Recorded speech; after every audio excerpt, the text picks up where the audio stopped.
Good morning, good afternoon, good evening, friends. We have the entire expanse of the dining room table at our disposal today. Hopefully you can hear me. Good morning. Hello. So, you guys are currently standing on, here, I can even show you. You're currently on a fold-out table in the middle of the living room because we have realized that we probably need the entire expanse of the dining room table for this fabric today. Because I think today is Operation Cut the Fabric, so I think we need all of it. So we've moved some stuff around. I got you guys here because I can't see shit from over there. But yeah, so we'll see how this goes. So we have the ironing station, we have the cutting station here. I don't know if you guys remember when we worked on this on Tuesday and I was reading the list of things that, sorry, you can't see me. When I was reading the list of things that we needed. Here, let me come over here. It's going to be a lot of this today. It's going to be a lot of this. But yeah, how there was a list of items we needed. And I was like, we don't need those. Well, then I found a YouTube, sew-along series that makes this exact pattern that we're making. So I spent all of yesterday watching probably 80% of the content on how to make this dress. And I realized how important those bits are that we didn't have will be. So I have procured them. So they are here. So we have, oh geez, Scoob. This thing. Probably easier for me to hold them up to the other camera. It's fine. What's this? Where are we? This. It is a sewing gauge. That's the term. We have this tracing wheel. Where are you? Tracing wheel for our carbon paper, which is this. The other thing we need, which I did order. So basically what had happened was after yesterday, I then placed a click and collect order to Hobbycraft, and I went to pick it up today, and I went to unload all my items, and I ordered pinking shears, which are the ones with the jagged edge, and when I unwrapped everything to get ready for stream today, turns out they had just given me regular dress cutting scissors, and I already have those, so I gave them a call, so I have to go back tomorrow with all my stuff and be like, hopefully, to be fair, I might just buy, I'm sure they have to price adjust or whatever, but I'm like, I'll just buy the other sewing scissors because I feel like it's not a bad thing to just have multiple pairs, especially if these ones get dull or whatever. I don't know. We'll see. But yes, so this morning, it's the afternoon here, guys. So this afternoon, we are ironing and hopefully cutting out all of the pattern pieces we need today. So the other thing I realized I needed to do yesterday, I think what I'm going to do is, because it's longer than the cutting board or ironing board, I'm going to iron this all the way down. We're going to shift it and then we're going to iron the rest of it. But yeah, so I was watching this woman, the name of her channel escapes me, make this stitch along for this dress, which is awesome. Because then I could figure out what the hell I'm meant to be doing. Because even though this is meant to be easy, I'm still intimidated as hell. But, so, I guess the thing that I didn't realize, and I guess it kind of makes sense, because we're making our own garment, we have the option to completely customize it to our body, right? Versus when you go into a store and you buy an item, you're kind of at the mercy of how the sizing and how the cut and fit of the company works or whatever. So I was just whatever, we'll just make the medium dress pattern. And then the more I was watching this woman's video, she was like, oh, here's how you customize it for the length and size you want. Because I know it gave us shortening and lengthening options. But I was intimidated and I was like, no. But that was the other thing I ended up doing yesterday as well, is I spent way too long doing a fuck ton of math to work out, what my proportions are in relation to the proportions of the finished garment and like the adjustments that need to be made. So also, Kat, we found out there are seam allowances built in here. It's 5/8. That is the seam allowance around everything. So I actually didn't need to cut that super large perimeter around the pattern. I could have just like cut it out as I needed to because the 5/8 is actually already calculated. This is blustering around me because I have a fan on because it's hot as balls again and we're not gonna not have the fan on today. I have decided. But yeah, so that's already factored in, so that's cool. But yeah, so there was a lot of math. It made my brain hurt. And so basically what ended up happening is I then measured like from my neckline to my waist and then cut the pattern piece to adjust for that. And I ended up having to cut like 2 inches out of the pattern, which is really intimidating to me because I feel like I might have potentially like cocked up the entire pattern, but apparently that's what you're supposed to do. The only issue though, but then I worked it out because basically the woman adjusted hers by like 1 inch, and along the adjustment line, there's these like little darts that you snip in, and when she moved hers, it wasn't to the point where it went over the darts, so she could still use them, whereas mine, I've shortened it so much that the darts are not there anymore, but I assume they're important to the project. So I decided, I felt really proud of myself. I was like, how about I measure how far away these little snip darts are from the pattern, the original waistline pattern, and then I'll do that with the new measurement. So I put the like darts back in. So that's cool. But yeah, I don't think it would have been really boring content for you guys. It would have not been fun for you to watch. Because it was mostly just me watching along with this woman and just staring at a screen and measuring random bits of my body that I wasn't 100% sure if I was measuring correctly. So that wouldn't have been the best. But so I did all that yesterday. So that was okay. I figured out what side of the fabric I like. So you can't really tell on the overhead camera, but I'm ironing it on the quote-unquote wrong side, because the way that this fabric works is there's a shiny side with little matte speckles, or there's a matte side with little shiny speckles. And I think because the goal is to wear this to a wedding and it's meant to be a formal attire, I figured the more shiny equals more formal. So that's what I'm going with for today. Oops. So hopefully that works out all right. We have a lot of fabric, which is good because I was looking at it and I was like, hey man, maybe if I accidentally completely screw this up, there's enough fabric that we can just try again. The other thing too, I was thinking about, my Goodreads page is so scandalous right now. Oh no! For the best reason. Because Goodreads recommends, is that your, like, what you've read, or is it what it's recommending you? Because I'm sure it's recommending you all of the stuff, like, things that are based on what you've recently rated. And we know that you can pump through those scandalous novels.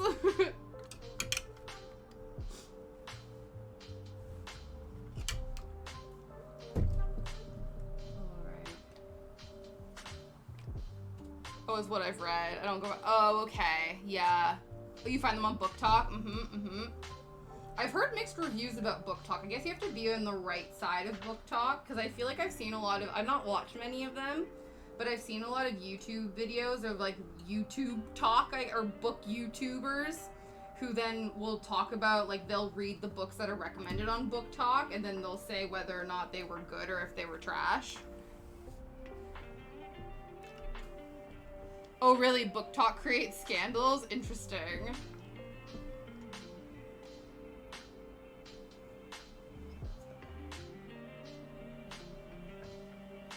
The romance side. Okay, that's fair. I feel like Book Talk probably has a lot of, like, YA stuff as well, right? Because I assume, like, a lot of book talkers are maybe, like, in their early 20s or maybe like in their teens, so some of the stuff that they're recommending. To be fair though, I think you can read YA novels regardless of like, age. You know what I mean? Because I feel like some of them, like, a good YA book can be really well written. So I don't think that that's, like, specifically relegated. You get the romance and start of me. And so much hockey. Right. You read one hockey romance, and now that's all you're getting. One hockey romance, and now it's just all the hockey. I guess there's more hockey romances than there's, like, orc office romance. You know what I mean? Yeah, right? Not complaining. No, not complaining. Just making an observation. Just making an observation.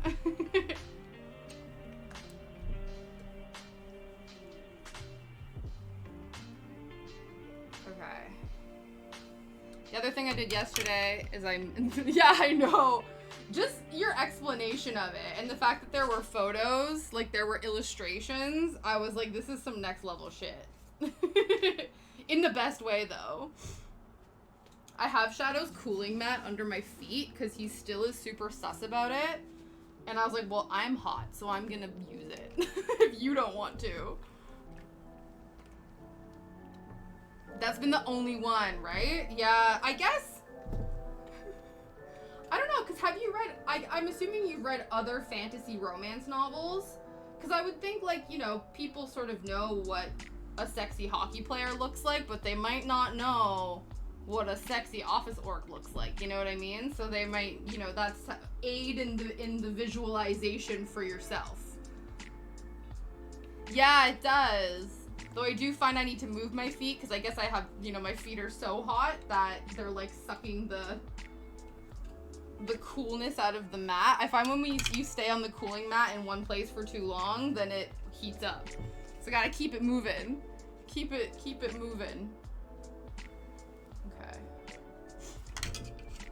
But yeah, so I also measured how wide my fabric is in between salvages in order to indicate which fabric cutting layout I'm gonna be doing. So that's all right. I don't know if we'll get to any sewing today. I'm not sure. But we'll see. Because if not, because I know we have to, like, finish our seams, and that was one of the things that the pinking shears were for. But this woman was all, like, on the YouTubes, on YouTube, the woman I was watching for the sew along was recommending, like, different ways to finish your seams. So pinking shears are only one option. So if we do get to sewing and have to finish our seams, we can do that without it. We also have to make the bobbins for our thread, so that in of itself might take some time. It's very satisfying and quick once you remember how to do it, but I keep forgetting, so we'll probably have to YouTube how to make the bobbins. But yeah. I'm in this series now of a girl who works at a bookstore with Heathcliff from Wuthering Heights, James Moriarty from Sherlock, and Quoth, the Raven from Poe's poem. It's a magical book. That's really cool. I like that concept a lot. Is the Raven from Poe's poem, are they, like, personified? So are they, like, a human version of themselves, or is it legitimately the Raven? That's really cool, though. I like that kind of stuff. I like how they all work in the bookstore. It's a murder mystery. Ooh.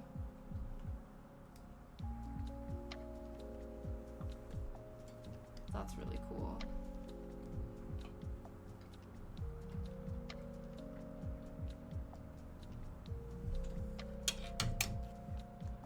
Yeah, he turns into a human. He also sits in the store as a raven. Oh, that's so funny. And if people quote the poem out of me poops on their head.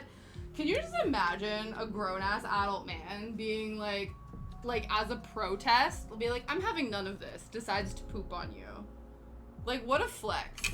To be so, like, I guess nimble to be able to do that.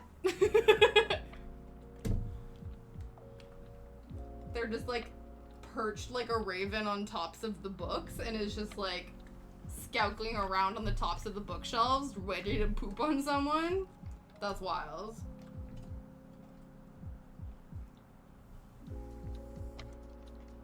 He's apparently very hot as well. Well, So I guess that's what makes the pooping forgivable, I guess. Okay.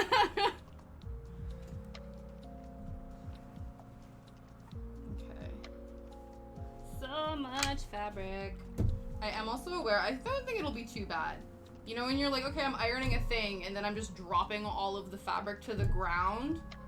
So I guess, I don't know. I feel like it needs to be like folded in order for it to be like super smushy. I think people need, I think dressmakers and stuff, they understand that like fabric's gonna be everywhere. And so it's not gonna be 100% not wrinkly. We're just doing our best. We're just getting all of the big boys out. See, because now, see, maybe I can't read books like this because then my brain is like, okay, so he transforms into a human from a bird, but he still reacts poorly by pooping on people when he reads the Raven book. Do you think he still has bird poop, or is it human poop? Because I feel like human poop is a bit more of a hassle to like you can't do a drive-by human pooping on somebody. I'm sorry, this is where the stream has gone today. Whereas you can do like a drive-by bird pooping because birds do it all the time. So I feel like, I don't know, I feel like after the first couple attempts, like he might be like, wait a second, this doesn't work the way it does when I'm in bird form. Cause I don't know. It's the bird poop. Yeah, exactly. Okay. So then I'm like, okay, so he's a human for most of the time, except when he's pissed off, then he turns back into a bird strictly for pooping purposes. Say that 12 times fast. Pooping purposes. That's interesting. Okay, so the one that lands on, because then, yeah. He doesn't stay human very long. Oh, okay. So he does spend a lot of time as a bird. Gotcha. That makes more sense. I was like, I thought maybe he was, like, trapped in his human form after he got, like, magically transformed through the book. It's just that he has the capacity to do both. Gotcha. Okay, that makes more sense. The bird logic checks out now in my brain.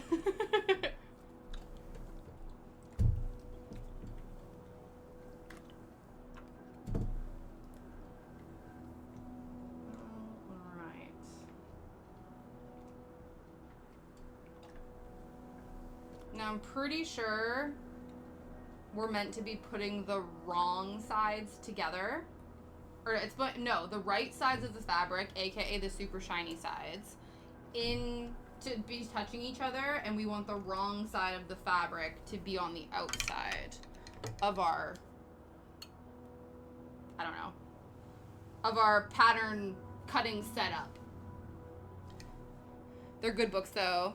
Ooh, yeah. Little Murder Mysteries. The main girl's also slowly going blind. Oh, interesting. Correct. Excellent. Yeah.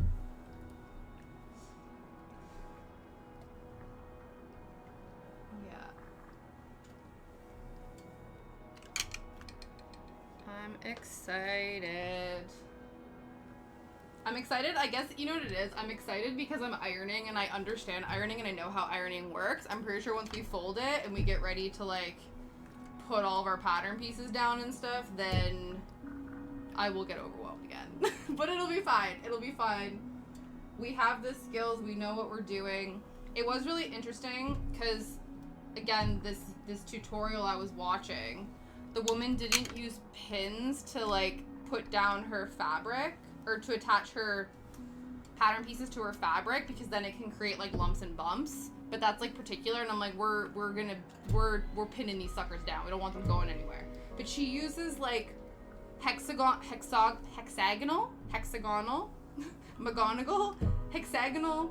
oh my god, hexagon tiles, like actual tiles that you would use on like a kitchen backsplash. That she then like took the sort of sticky mesh portion off of, and she uses those to weigh down her fabric. And then she uses a rotary cutter to cut them out.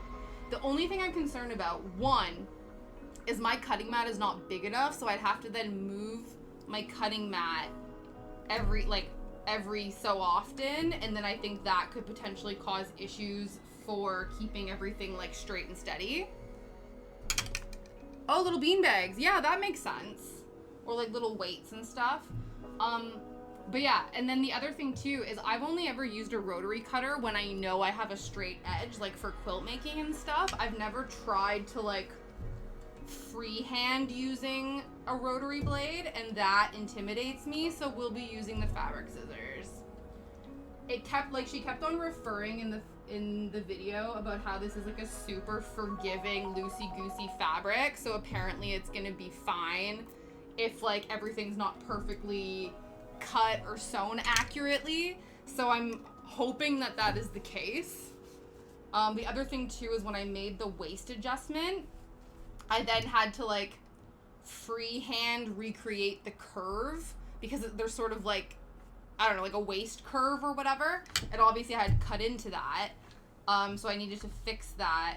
But she had all these like curved rulers and all this kind of stuff. And I was like, well, I'm just gonna freehand it and hope for the best. It's not a huge curve, so I think it'll be fine if we eyeball it. It just means I'm assuming that like things won't be 100% equal on both sides. But I'm hoping it'll be fine. Yeah. Have you freehand rotary bladed before? I don't think I can do that. Sometimes I even have a hard time when I have a straight edge to rotary blade because sometimes it'll slip if I'm not careful, and I'm like, no. Especially because we are cutting on our dressmaking fabric. We're not doing a mock-up because ain't nobody got time for that. And you know, I'm intimidated, but I'm confident enough that I think we can do this. Right? Too scared. Yeah, I would be way too scared. But yeah, so that's another thing why we're not going to be fucking around with freehand rotary blades, because we don't want to accidentally go off the beaten path and like cut a massive line in our fabric. Oh, I did that yesterday in my pattern piece. Luckily, I taped it up. But while I was measuring to move the waistline up, you measure and then you make a line and then you cut not from the line you've drawn, but you cut from the line on the pattern that indicates where you can make the adjustments. And so I accidentally cut on the line that I drew. So I had to tape that up again and then redo it. So I think it's fun. Like everything lined up the way it was supposed to. But still, I was like, we've already not cut. We've already, cut the wrong thing once. So we're gonna minimize the amount of time that could possibly happen in the future. Okay. So I think the easiest thing to do will be to flip all of this fabric around, because I think it'll be too much of a pain in the ass to have all of the excess fabric going over here. So that is the plan. So we're just gonna throw it back.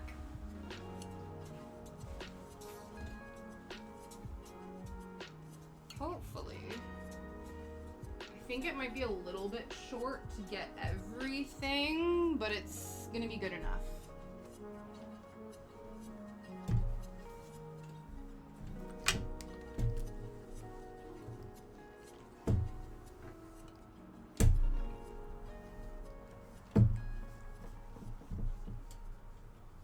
The only thing that was not stressing me out, but I do think that this particular tutorial I was watching, I don't know if they have like an old school sort of, to be fair, I think this like came out 4 years ago.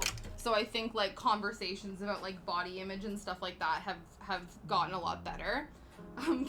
And also mental health and stuff as well, because at one point, I think she was talking about how like, oh yeah, because I want, you do this thing because it like helps make, like she was basically talking about how this dress is a very flattering dress because it can like make you look skinnier or like something like that, where there was something where they were using terms almost as a way of like, oh yeah, you can hide things that you don't like about your body. And I'm like, I don't really like that. Like I don't want to make clothes to cover my, like in that kind of context. I'm like, that doesn't seem like the right, I don't know, terminology or the right way of explaining it.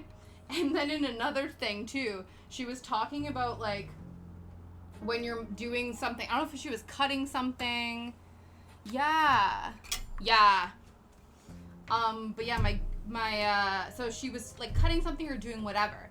And then she was like, yeah, you know, you want to be really careful, because the more accurate you are, the more you're gonna like go for perfection or something like that, and being like, and that's what we want when we're making clothes. We want to, like, you know, make it as perfect as possible and strive for perfection. And I was like, don't,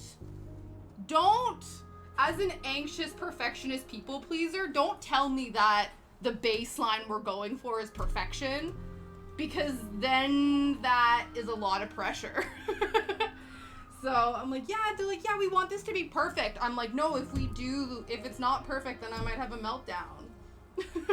I think I know mine's not going to be perfect, so I think it's okay. But I just think about that where I'm like, I don't know, I guess for me, like, the term perfection and searching for perfection is a bit of a trigger word for me.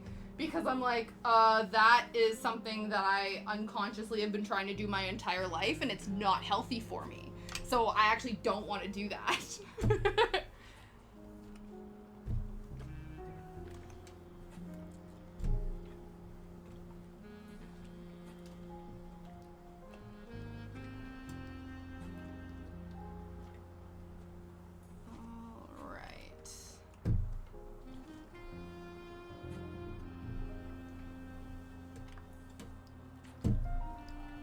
If we can get all of this. I'm assuming we'll get all of this ironed out before an hour is up. Though it is a lot of fabric. Could you imagine? We spent the first hour of stream just ironing. Very possible. It's very possible that this could be the case.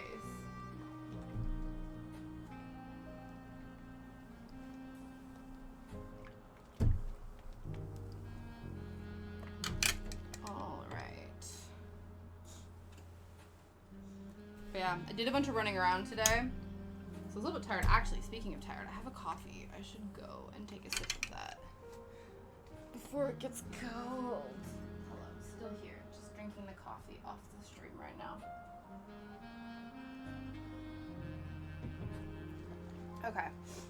But yeah, so, and I don't know, like, it's been good because I feel like since my parents have been here, because we've been, like, starting things a bit earlier, or because, like, I've been having to go for my, like, W's with Shadow a bit earlier because we, like, are going off to do stuff and whatever. I feel like I'm a lot more motivated in the mornings when I usually, like, I'm not usually, I've told this to you guys, I am my most awake between, like, 10 and 6. Maybe, usually 11 and 6 if I'm being honest. We don't have a lot of peak brain time. But I'm finding, like, yeah, I got up a bit earlier today, and I think I'm going to keep doing that, especially because it's getting, I say that. It's one of those, I told Liam, I was like, yeah, I'm going to keep, you know, I'm going to get up with you when you get up to go to work, because then I'll, like, be able to eat breakfast and take Shadow out before it gets too hot. And I'm like, don't hold me to this, because there is a chance that I will want to do that, and then it doesn't actually happen. Which I'm aware is, you know, you're not supposed to speak yourself into failure, because then it's bound to happen. But, like, I also like being realistic with myself. I love getting up early. Yeah. Because that's the thing, because I think what had happened is I got up, took Shadow for the thing, like, had my breakfast, whatever, and then I was like, oh, damn, okay, like, now what do I kind of do? What I wanted to do, well, to be fair, I was waiting for my click and collect order to come in, and so I got the email sort of around 10 and was able to go around and do all of that before lunch, which was nice. I also, to be fair, I spent most of the morning, which was probably nice and made me feel less stressed going into this, is setting up the stream setup, because I knew after we had talked about it on Tuesday that I'm gonna need the entire table in order to make this dress. So I don't know where the stream setup's gonna go. And I was also talking about how it's a bit annoying because my webcam cord is only so long. And so then Liam was like, oh, I'm pretty sure I have, like, a USB extender for when he was setting up his Oculus sensors, because they're all USBs. So he's like, take a look, like, in my office, like, in my desk drawers, to see if you can find one. So I went to do that this morning as well, which is awesome, because I did find one, and it works really well, and I think this will also be helpful for future baking streams, too, because now I can have you guys farther away and I can still have the overhead camera close by for working on stuff, which is awesome. I didn't even know that that was an option until he was like, by the way, and I'm like, damn, why didn't I learn about this sooner? And the other thing too was I needed to clean off the table that you guys are currently on, because we have a bunch of these like fold out kind of portable tables, but they live in the garage and they're usually on the floor, and we've used them like when we've been painting outside and when we do stuff, so like it was pretty gross, and I felt bad about like bringing it into the house in its current state of nastiness, so I needed to like put some elbow grease into cleaning it, so that was good too. But yeah, so it was even though it doesn't seem like, maybe, I don't know, from the Tasha productivity scale, it was not bad. I was pretty productive this morning. But then I feel like I started to hit a brick wall. I think that what it was is when I got back from my running around, because I also, so for our anniversary, Liam and I have decided that we're doing the like traditional gifts for each year, and we're doing the UK ones. And so year 4 is either linen or silk. So I ordered him a linen shirt from Charles Tuitt, which is like the, I don't know, it's like not that bougie, but it's like the nice kind of professional shirt store. He gets all of his shirts from there. But I bought him a size and it was actually too big. And so I needed to sort out the return thing. And so I went to do that online, because it's all online now, and they're like, okay, like, you want to do your return, do you want to print or not print? And I was like, obviously not print if I don't have to. And so I got it all set up, it was all good to go, know what's going on. I closed up the box, and I went to do that after I went to Hobbycraft, and I was reading, because they needed to scan the QR code on, like, at the post office in order to print it off. And then I'm reading another thing, and it's like, here's your instructions. Print this and cut off the return label and stick it in the box before you send it. And I'm like, but I clicked the no print option, not thinking that the no print option only means the no printing of the shipping label option, not no print at all. And so that's now a future Tasha problem. That's a tomorrow Tasha problem, because now I need to print off the label, which is fine, like the return form. I need to open up the box that I've sealed shut for the purposes of exchanging it today, and then reseal it and do it tomorrow, which is fine.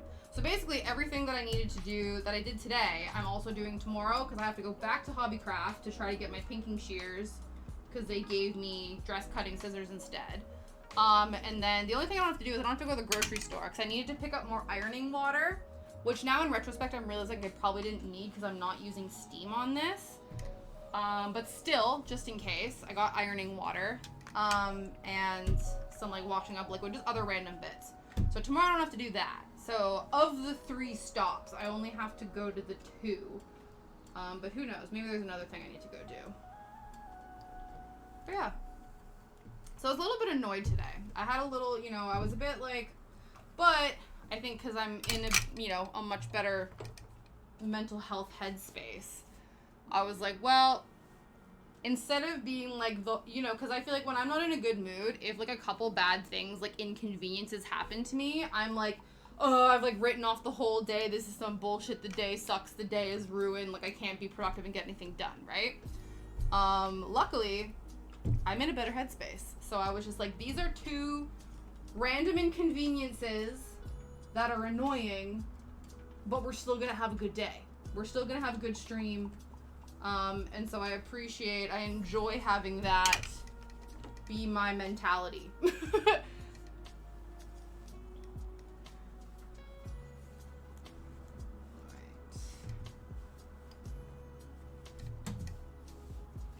We're still out here. So I think what I want to do, actually, because originally when we cut out all the pattern pieces, I was like, well, I'm gonna cut them all out, even though we're not doing a belt. And so, but now I'm kind of like, because we're doing an elastic, I was like, I don't think I really need the belt and the elastic. I'll just do the elastic. But now I'm kind of liking the idea of maybe doing both. So I think I might cut everything out. And then obviously if we hate the belt, we don't have to use it. But I think we have the fabric for it, so we might as well. Kristen, I started using the I'm at percentage today. Yeah. I really like that. I think that's a really good system. Just to sort of be like, yo, this is where I'm at right now. And then you can sort of be like, okay. Cause like, and I think it's good that you're having that conversation as opposed to just kind of assuming. Cause I think sometimes like, you know, sometimes Liam and I are on similar wavelengths where I can sort of sense when he's not in a good headspace and like he can sense when I'm not in a good headspace. But I think sometimes it's like helpful to just spell it out, to be like, yo, I'm struggling right now, or like I'm, like you said, at this percentage, mentally, physically, emotionally. So if you're requiring any more than this, like, it's not gonna happen today. Like, wait for tomorrow, or we need to outsource. But yeah, I think that's a really clever idea.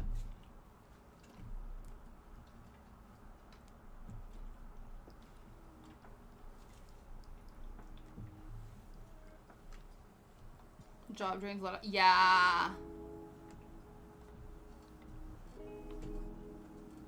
That's really good. And I think that's the other thing too that's really helpful when you do have jobs or like situations that you're in that are really stressful and really do take a lot out of you. It is good to be able to surround yourself with people that are able to refuel you. And you hope that your partner can be that person. So I'm glad that they are that for you. Because there's nothing worse than like, and I'm sure too, then unfortunately sometimes it happens, I think we've talked about this before with like, you know, certain maybe family members in your life where like you have to be at a higher percentage to be able to deal with them. And it doesn't, you know, it's not necessarily like, it's not that you don't love these people, and it's not that they're not, you know, it's not that you don't want them in your life. It's just that sometimes they require a little bit more brain capacity than you're in a space to give at that moment in time. And so it's sort of like you surround yourself with people when you're in a low state to lift you up again, and you avoid the people that are energy vampires and suck what remaining battery percentage you have left out of you for the day. And then when you're in a better headspace, you can then, you know, show up for those people, but sometimes you can't.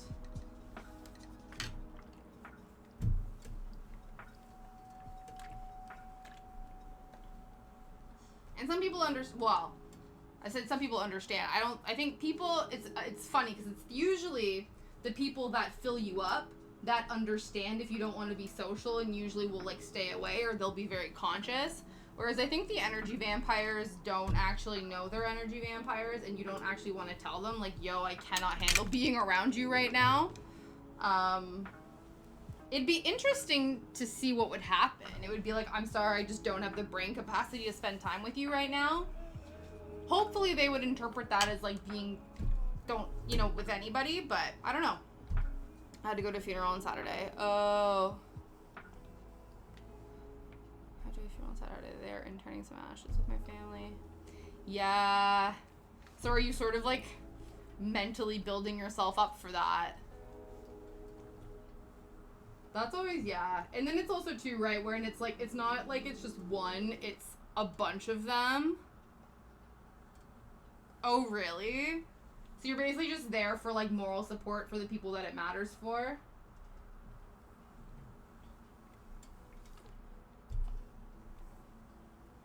Yeah, putting the walls back up.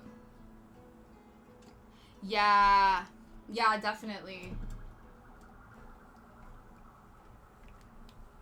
Yeah, it's sort of like you have to, it's always interesting when because I find this has kind of happened with me, where like, because I'm part of the reason I think, you know, I'm in a good mental headspace because I've been like doing the work to get there, but I've also been not in any overly stressful situations for long periods of time that would then compromise that.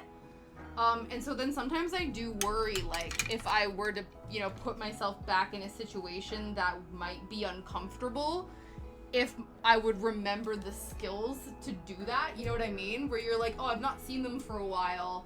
So you sort of, like, blissfully, like, I guess you kind of go in a bit ignorant of like, oh yeah, like this is all really great, you know, I'm in a good space, let's go and have a good time and whatever. And then it's like, oh right, I need to remember how to manage myself around certain people because I don't put myself in those situations very often, if at all anymore. Kind of because the husband was being, yeah. That's tough. Especially during Pride Month. You know what I mean? You'd be like, sir, shut the fuck up. It is not your time. It's never your time, but especially in June. You keep that shit to yourself.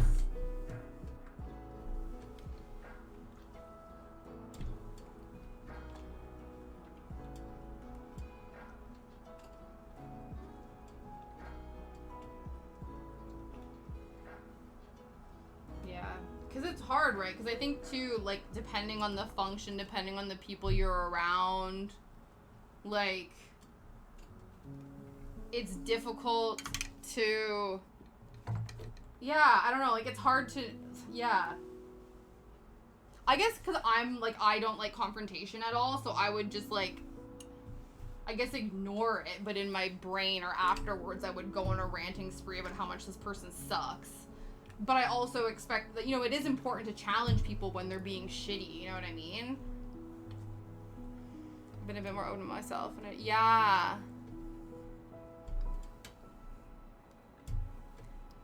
Yes, I know. I really, really hope that he gets told to go to Michigan, because I think that would be so good for you guys.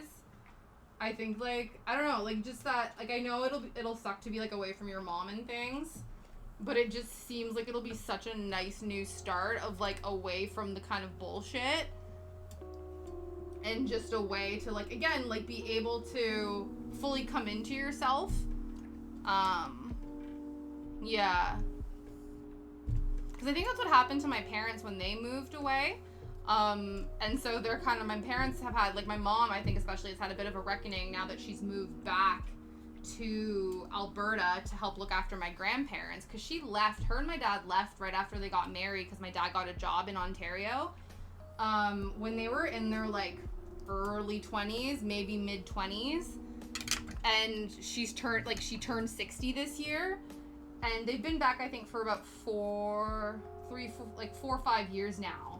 So yeah, so she left when she was 25, moved back when she was like in her late 50s. And so that's a lot of time to establish your own sense of self and work through a lot of like negative bullshit from like family dynamics and stuff like that. So I think like a lot of my family members are a little bit like taken aback when my mom like challenges their beliefs, or like will like not just sit back and listen to bullshit. She'll be like, no, I'm leaving, or like this is inappropriate, or you can't be doing that. And I think they're all a little bit like, oh, like you're not this like, you know, perfectionist, like anxious 25-year-old anymore. And it's like, yeah, she had to grow up. She was out on her own with my dad, like figuring shit out, right? And so it's this weird thing when you're not afraid to make a scene now. I love that for you, truly, because I am still very afraid to make a scene. So I wish. I think the older I get, the more I stop caring, but I'm not quite there yet. I think it's more in terms of like my own sense of identity and like, you know, embracing the fact that I just want to, I don't know, like just, you know what I mean, like just feeling more confident in like my interests and my likes and like sharing those things with the world and stuff. But yeah, in terms of confrontation and like speaking out against bullshit, it's a bit harder for me. I feel like sometimes when I'm in spaces, like I can have conversations about them, but that's when I'm like preaching to the choir and like I'm among people that I know aren't gonna like chew my head off, you know? You're excited your mom is not, yeah. I could get that. I get that. I don't think my mom was too pleased when I moved across the world. But she knew why, and I think, you know, she loves us here in terms of like how she feels when she's here with us, but it's just the fact, and to be fair, I don't like it either. Like I don't like being away from them. But it is what it is. I yelled at my grandma a few months ago because she was talking about what I was eating. Yeah. That's good. I remember you saying that with her, and you had that conversation of like, yo, do you not realize how much what your words say fucked me up when I was growing up? And I think she, like, did you say, I don't know if it was her, but she did sort of, like, have to check herself and was like, oh.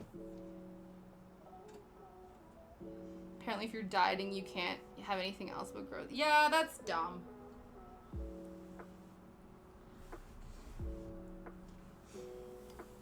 Yeah, I saw a really cute comic the other day. I guess it was cute, but it was, like, poignant about how, like, it was, like, a comic of, like, a new mom trying to teach her child, like, food neutrality.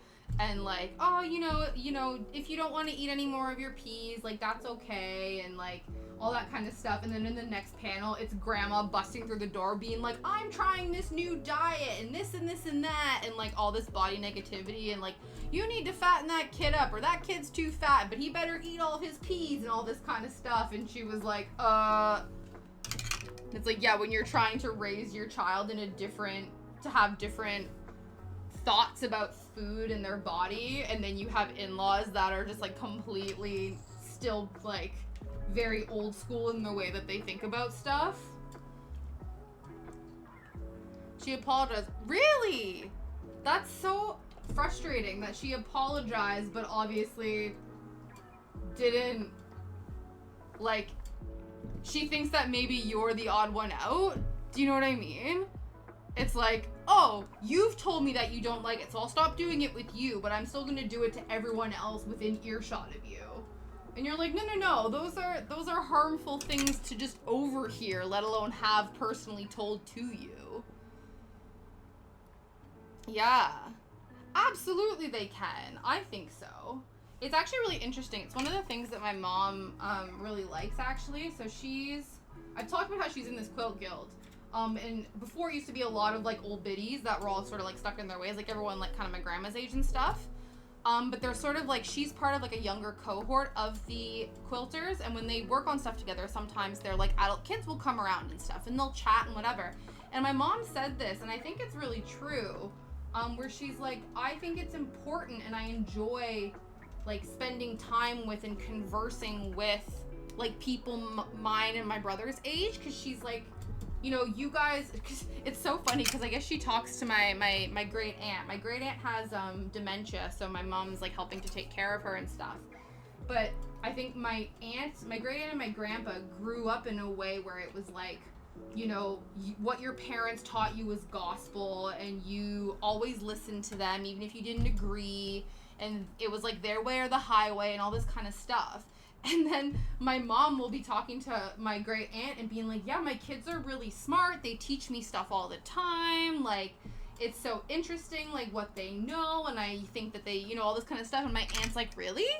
What do you mean they're smarter than you? That doesn't make any sense. And she's like, no, yeah, because they're learning things that, you know, and that teaching me, like, I taught my mom how to make a reel on Instagram the other day, and she was like, I'm fascinated that you know this and are able to teach this to me, you know what I mean? But my aunt just, like, can't wrap her brain around that. She's like, what do you mean your kid is smarter than you? No, you're the parent, you're meant to be the smart one, you know what I mean? Alright, so we have, this is very long fabric, okay. Jeez. This might be too long. So we're going to move over here, turn you guys around. The smartest things adults can do is actually listen to their kids. Yeah, absolutely. Because I say something to my mom and she says, no, you don't believe that? Oh my goodness. Yeah, absolutely. Absolutely. I don't think there's anything wrong with that. Like, I think, like, it's shitty, but it's not shitty that, like, for the child for doing that. It's shitty that you have gotten to a place in your relationship with those people that are supposed to unconditionally love you, that that's the only option you can see. And that's the part that's sad, you know what I mean? Hi! It's the XDBVC. Hello, hello. How are you today? Alright, we might need to move some shiz out of the way. sup? We are attempting to make a dress. I have never made one before. We're using this pattern here. So we've just ironed our fabric, and now we're gonna get ready to do the cutting and stuff. But yeah, I hope you are well.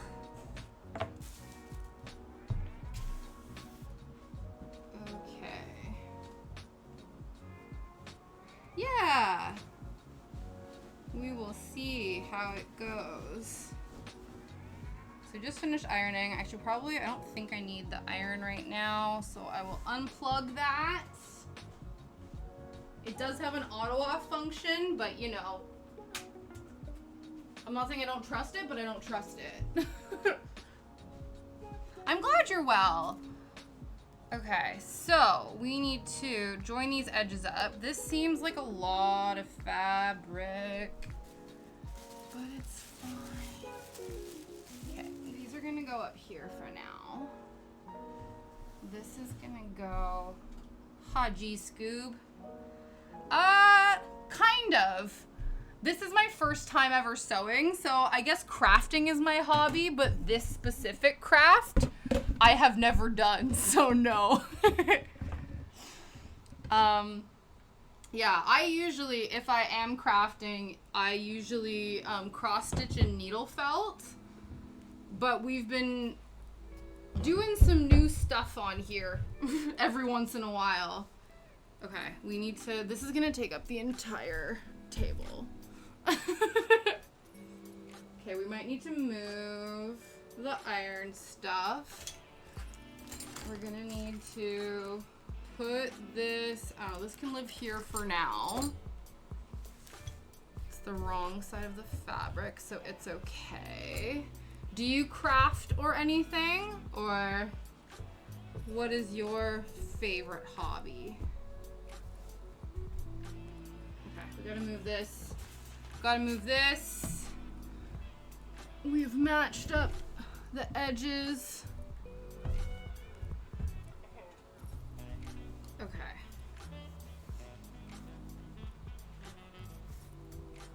Yeah, this is a lot. This is a lot. Okay. Pattern pieces up here. This is gonna go on the floor.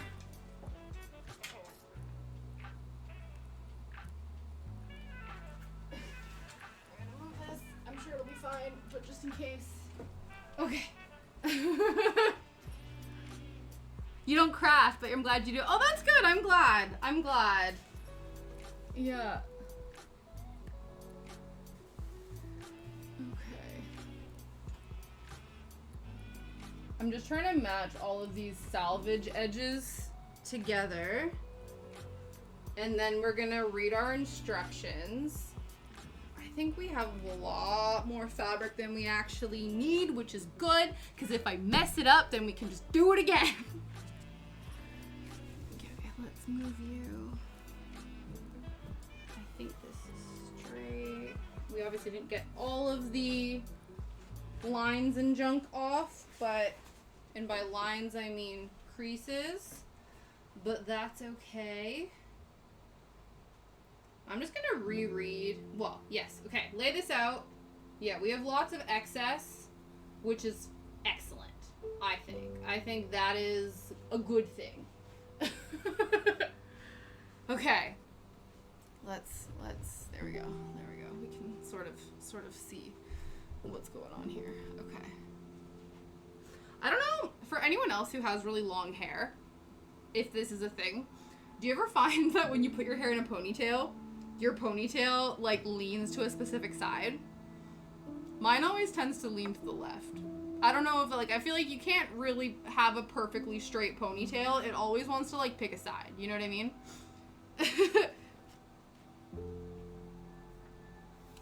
Okay. It doesn't help that this table is wonky. It, like, curves, and so my ability to work out if things are straight or not is not helpful. We do have the cutting mat on here, so I think that is also, that's helping. But again, I can't necessarily tell if it's straight all the way down. Okay, we're gonna just try really hard to make sure all of these edges are matched up. I guess we can move this to be here.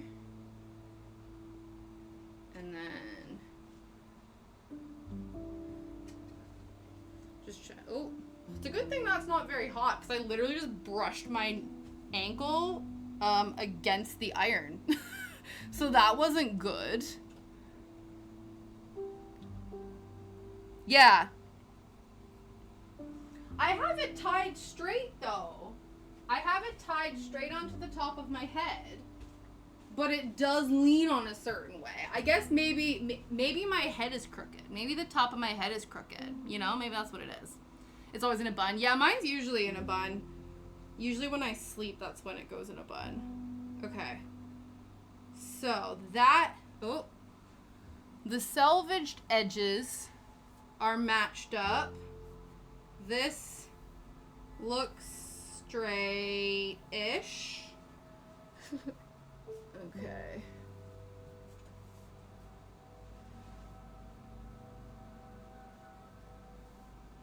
I think as long as these salvage edges are matched, and I think it'll be okay. She says tentatively. Okay.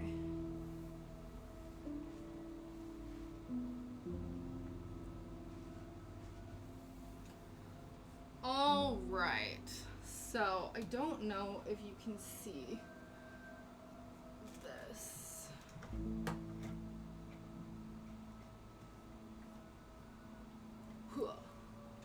So I have, like, right here, it doesn't help that it's the same color.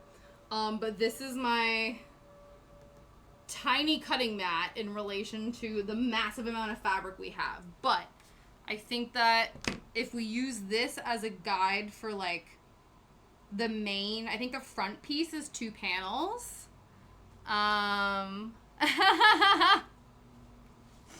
Yeah.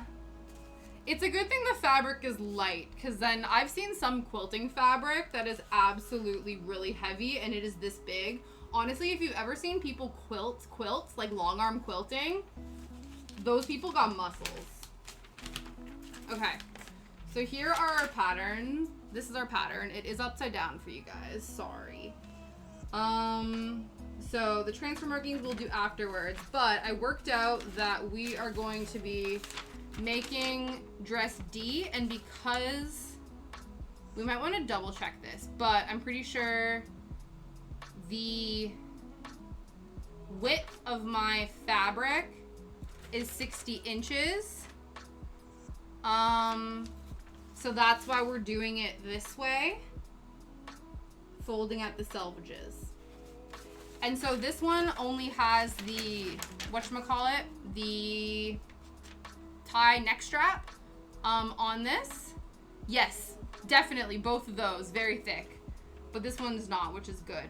But yeah, so I'm gonna just add, so dress C, I don't know if you can see here. So dress C, that's the layout, and that has the neck strap and the belt. So we're just gonna do the same thing as this, basically. But it's basically the same thing, except just with extra pieces. So we're gonna do that. The other thing that's kind of confusing to me, so we have decided the shiny side of the fabric, that is full shiny, that's gonna be the right side of the fabric. The wrong side of the fabric is our matte with our little shiny speckles. So, according to this, the right side of the fabric needs to be touching each other. We have done that. The wrong side of the fabric is what's facing us. That is correct. And then when we put the pattern pieces down, we have to put them on the right and wrong sides as well. So we're gonna do that.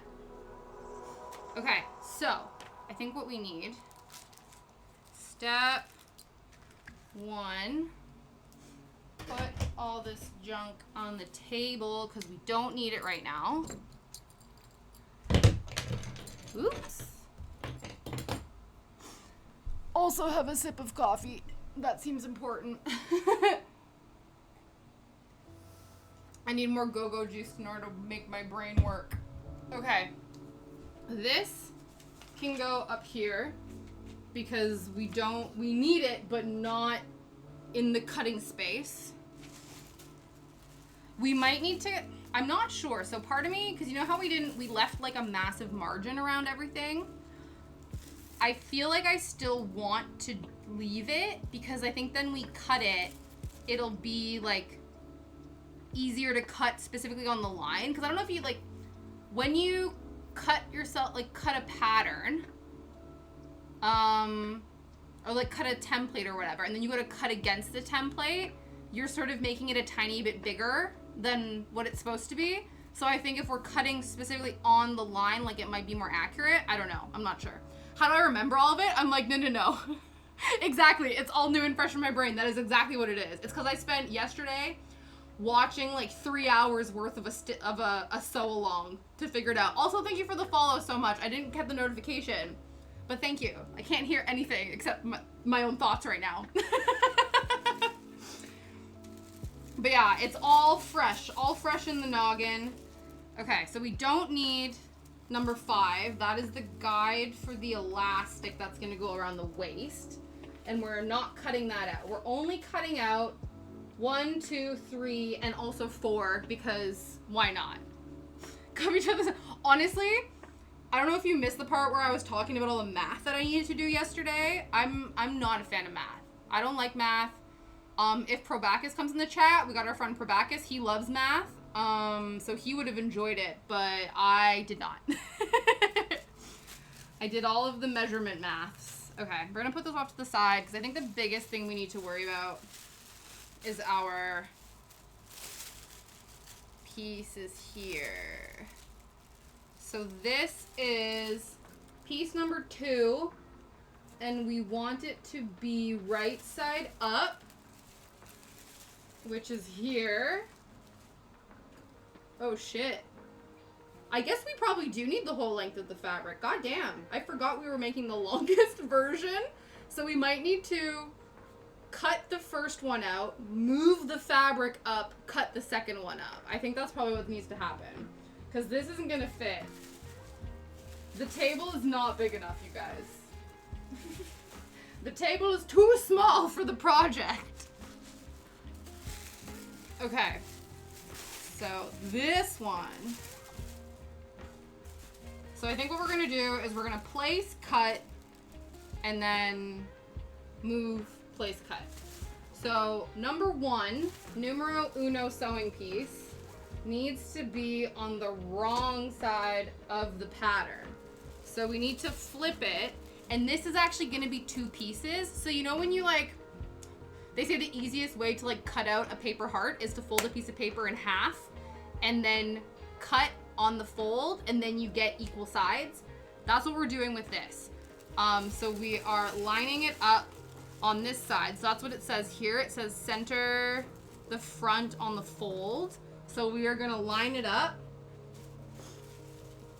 and make sure that it is all straight on the fold.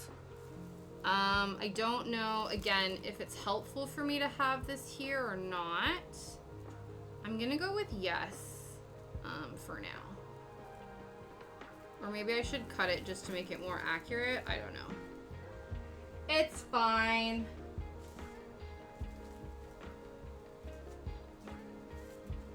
The other thing too is that I noticed that the pattern pieces like crumple ever so slightly, which then can completely mess with your line. Okay, I think in order to ensure complete accuracy with this lining up against the fold, we are going to cut this line off just so we can make it as accurate as possible, because we're not actually cutting this with the fabric. So I think that's what we're gonna do, and it's gonna be okay. Okay. I also am not sure if we need to shorten the hem, but I think you do that down here. So if we need to just like chop off a little bit at the end, I think that'll be fine. Whereas the waist, it was like you need to make sure you do that beforehand. Whereas I think afterwards, if we're like, damn, the skirt is too long, then we can just like hack off a bit and it should be fine. Okay. So yeah, we're just cutting off the scrap tissue that we don't need, because we found out upon further reading and by watching this video that 5/8 of an inch seam allowance has been accounted for on the fabric, so we didn't need to like make our own. Okay.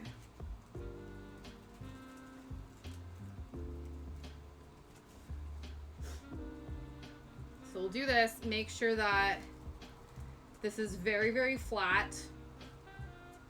Hope for the best. Again, I go back and forth between, like, I don't know, it's like, oh, you gotta make this perfect, and then also this is a really easy dress pattern and it's very forgiving. So I'm like, which one is it? Do I need to be exact or is it forgiving? I don't know. Why? I guess it's both, but still. I'm like, I find it confusing. My brain is like, so we need to be perfect or else it sucks, or we have room to wiggle.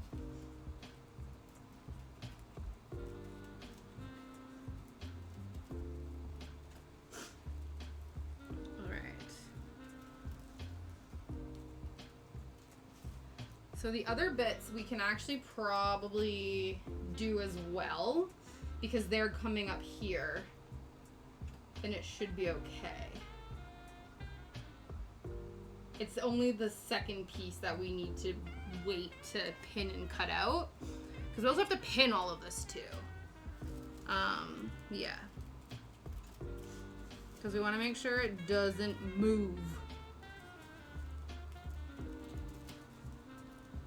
So right here, I don't know if you guys can really see that, but you can kind of see that this is a bit like, I don't know, darker.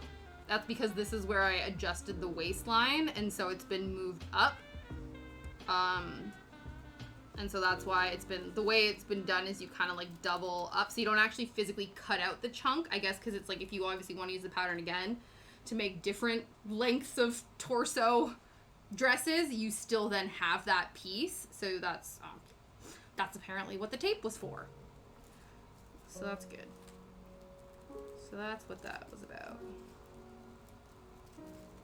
But yeah, again, I don't know, because the way that this woman was explaining the waist measurement that you need to do, she said the best rule of thumb is to like bend to the side, and the part that like where the top half and the bottom half of you crease, that's where your waist is. So that's where I was measuring from.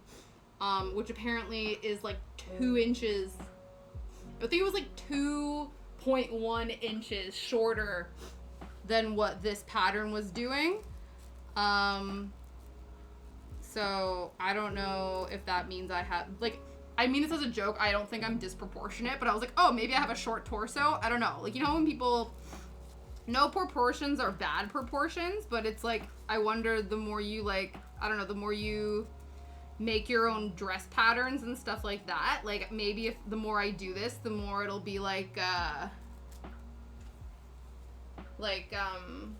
oh, like I know that I'm gonna have to always adjust the waist on these dresses, or always adjust the whatever's on these dresses, you know what I mean? I don't even have a waist, I swear. It just goes ribs, hips. Yeah. To be fair, the ribs go down quite far. And then they were also talking about like hips as well, and how where you measure your hips is actually not where your hip bones are. It's at like the widest part of your butt. But yeah, it was very interesting, because at one point I was reading, and then the other thing too that was really random, again, I think if I didn't find this video, I think we would have made so many mistakes and it would have been such a problem, because that's why I was doing all the math yesterday, because basically the pattern itself has a range that it indicates like size-wise for everything. But then when you look on the pattern, it tells you what the actual size is versus the range, and the actual size of the garment is much bigger than the range. And I don't know if that's because it's accounting for seam allowance or whatever, but originally I was like, shit, did I get the wrong pattern? Was I supposed to get the large? Like, what am I doing? And then it was like, no, you're fine, because actually this is going to be massive, which I didn't realize. So, okay. Why does this not want, this doesn't seem to be laying straight. I don't know if it's because I have this cutting mat underneath it, but how am I going to know that it's straight if I don't? I don't know. Okay, as long as the seam allowances, they look straight. They look fine, right? It's fine. It's fine. Yeah. It should be good. It should be fine. And then as long as this crease is like as flat as possible, then when we go to pin it, it should be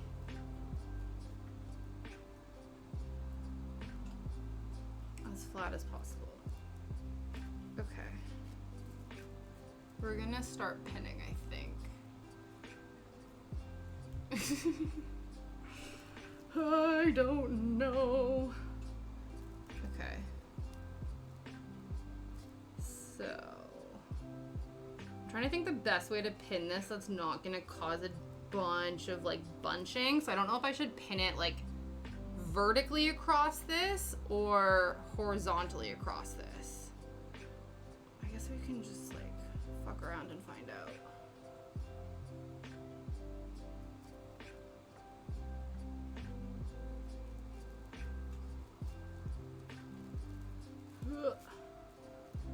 Okay, first pin. God damn, you can't see it. It's way over here. It's right here. We did it. We did it, friends. Okay. So much more to go. Yeah, I think, I don't know. We're just gonna go with the horizontal method and hope that that's fine.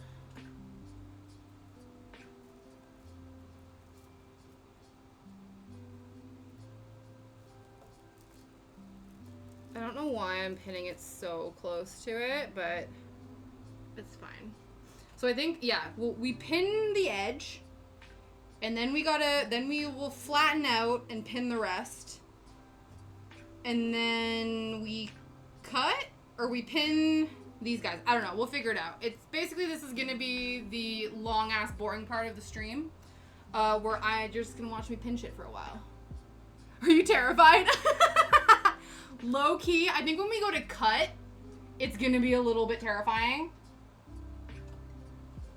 Right now, because we're just pinning, it'll be fine. I think I'm just, like, I'm aware of how slow this is gonna be. Just because I'm gonna try, like, it's one of those where I'm gonna try to be, like, as much of a stickler as possible, because I know that in the long run, that will benefit. You know what I mean? So,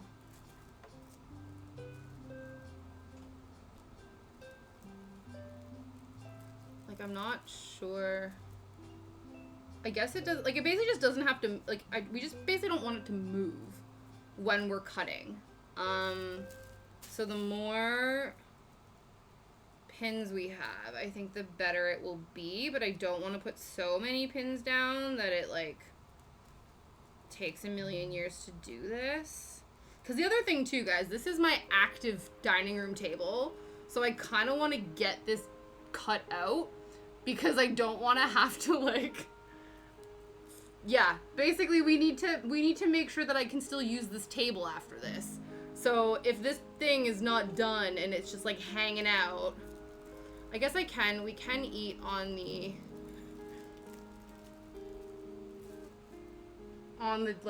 sofa if we need to, but I would like to have a working dining room table by the end of stream, or by, you know, like an hour after stream. Yeah. We used to eat on the sofa all the time, and then we got a really long-necked dog, and we can't trust him to not try to steal the food on our laps.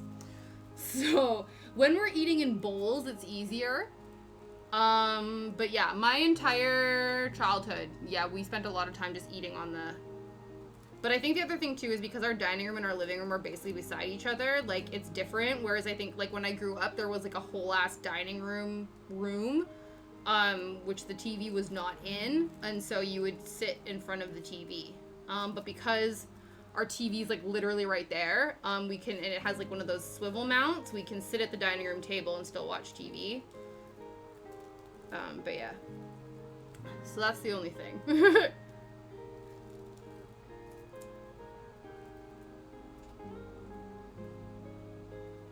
But yeah, when we have bowls, it's okay. But yeah, if we're trying to cut like meat or something with like a knife and fork, it's gonna be a problem. Never heard of the chicken. Really? It came right back up. Wow, that's wild. It is a moment. It is a moment. Well, he was being cheeky today, because the other thing, too, right, is even, like, the height of this table, he can fully, like, rest his head on it, right? So if the food is not in the center of the table when you leave it, you need to ask somebody to guard it for you, or, you know. And then even, we had stir fry last night, and, like, Liam's stepdad came over to pick up a drill for something he was doing tomorrow, and Liam was, like, chatting with him, and Shadow came in from saying hello to him, and went straight in and started licking around Liam's bowl. And, like, to the point where, and I was like, he's not been, like, a crazy opportunist in a while. Usually he's pretty good, but, like, he was like, oh, let me at it. And I was like, excuse me, sir. Also, it was, like, a chicken, what was it? It was, like, a coconut mango lime curry stir fry. So I'm like, sir, that is bad for your butthole. Like, no, don't go sticking your tongue in some spicy food bowl. That's not good. You have to guard your cups. Yeah. Oh, Shadow does that too. Especially with, I don't know, like, well, because obviously in the UK, drinking, like, tea, and specifically milky tea, is a really big thing. It's what Liam's family's dog used to do too, and we joked that, like, Rebel taught Shadow how to do this. Where when it's like just the little like dredges of the tea left, a lot of people, they don't drink the last little bit of tea because it's like the most bitter part of the tea, so they leave it in the cup, and so then Shadow will ask for it, and it's usually with my mother-in-law or with Liam. I don't usually put milk in my tea, so Shadow never asks for my tea, and because when we come over, like when she comes over, we're talking a mile a minute, or even when we're around her place, like she'll often not drink her tea fast enough for Shadow. And so then he'll start pawing at her or whining because she's not given her his tea yet. And then, yeah, he does that with, like, juice. So we'll have, like, squash. That's what it's called here. It's kind of like a cordial in a way, where you put a little bit in a glass and you fill up the rest with water. Just colloquially, everyone just calls it squash. And so we'll have like large glasses of squash on the coffee table. And I remember, I think it was like the first reel I ever posted to Shadow's Instagram page, is he just walked right up, deadass stared me in the eyes, and started licking my cup, like licking the juice out of my cup, and just stared at me while he did it. And I was like, excuse me, sir, you didn't ask for that. So yeah, sometimes you'll just hear like slurping, and you're like, he just decided. He was like, no, I'm sorry, I'm deciding you're done now. It is my beverage. The only thing though, like, it's obviously if it's like a little bit, it's not too bad, but sometimes like my mother-in-law will literally just be talking too much that her tea will go cold and she'll forget. And so there'll be a lot of tea left in there, so we usually have to take it away from Shadow, because dogs technically aren't supposed to have caffeine and lots of milk. Like, either of those like small bits is fine. But when she's got like half a glass of tea still in her mug, it's like, no, you can't have all of that, sir. Absolutely not.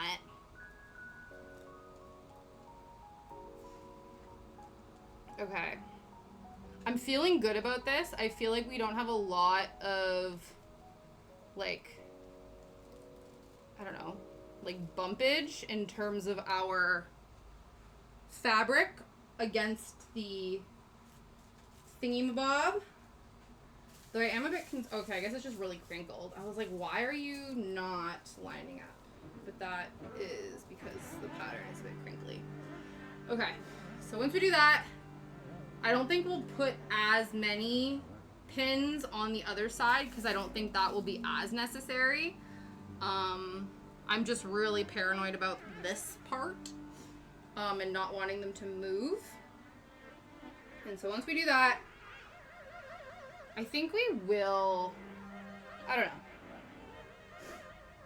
I'm not sure. I'm not sure if we'll cut this one out and then pin and cut. Like, I don't know if we'll do pin, cut out, or if we'll pin all of the ones that are able to go on this area and then cut everything out.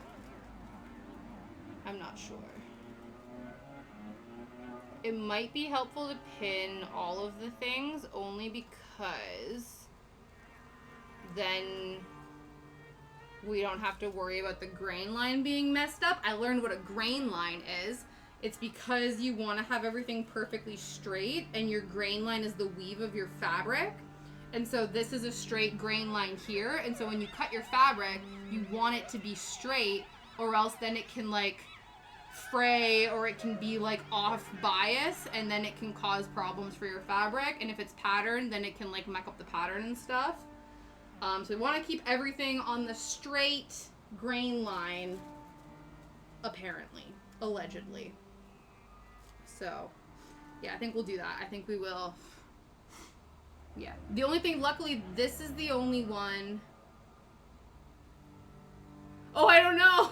Was there speaking in that one? Every once in a while, they try to put in some dumb spoken word shit, don't they? It was like spaceship noises?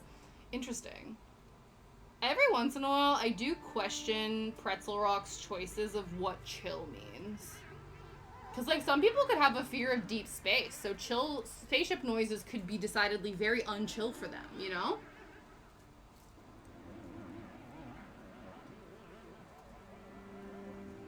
Alright. Do you like my pincushion? It's a bee! It's a beehive! Cute. I like it. Oh wait, is it back? Let's see if we can identify the name of the song. It is...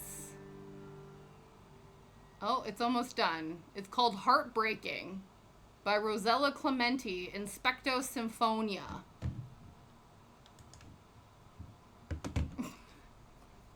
Thank you. There's some super cute pincushions out there.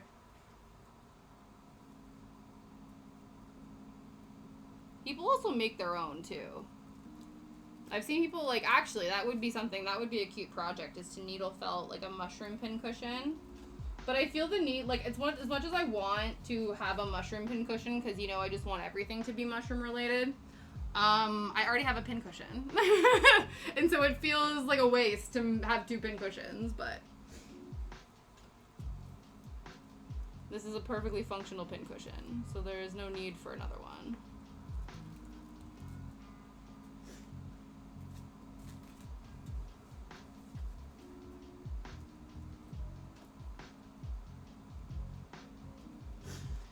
Okay, so once this is pinned, we're almost done. We have a third left. You need another pincushion for more pins. Yes, that's true. That's true. You can put different pins on them. You could have, like, I don't know, there's different kinds of pins. Don't ask me what kinds, but I just know that there are different kinds.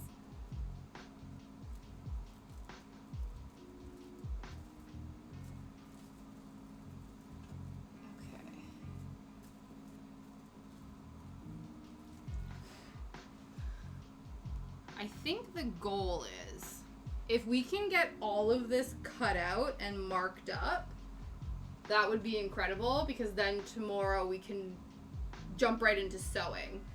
And sewing will require, like, because we'll also need to be ironing our seams and stuff when we're sewing.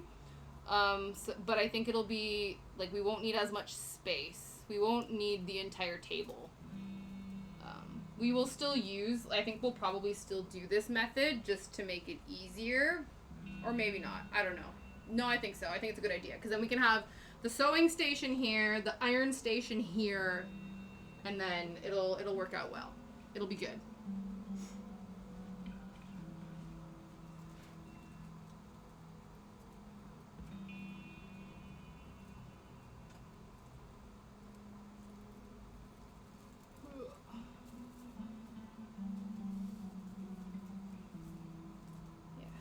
Only hope that this, like, I don't think I'm moving the fabric that much that it would completely, like, get skew-iff during this process. I'm a little bit paranoid, but I think, again, like, if it's not, like, if it's, like, off by, like, 0.1 of an inch, I don't think that'll be the end of the world. You know what I mean? Like, it's not gonna completely mess everything up. So, yeah. That's more me just telling myself to, like, calm down.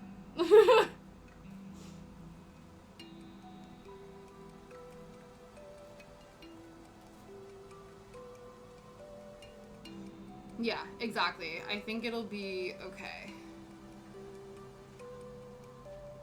A lot of fabric. Maybe it's not a lot, though, because now that the fact that this pattern piece is, like, so much longer than the table...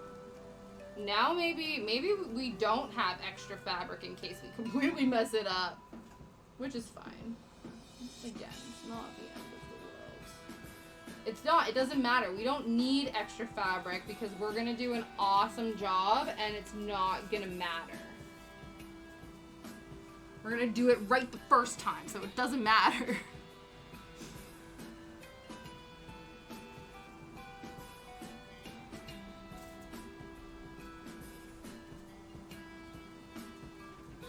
So at least the back piece is in 2 pieces.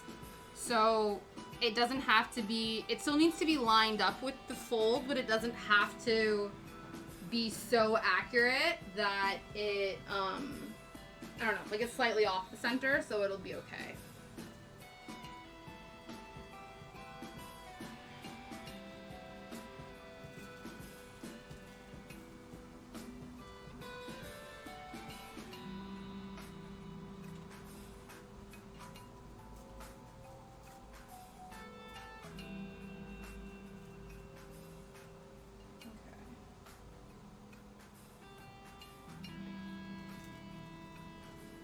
Almost at the end of the fold line, and then we're just gonna like lightly push everything out, pin a bit more.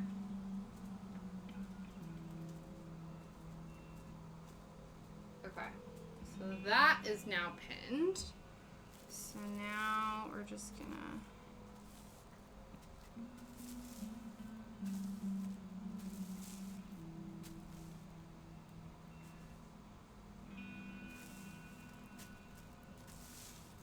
sure everything is as flat as possible.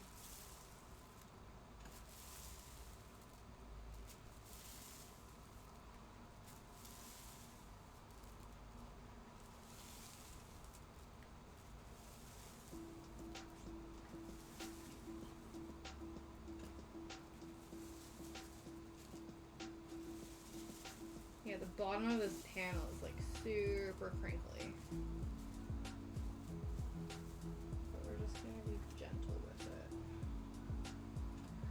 Okay, let's continue around.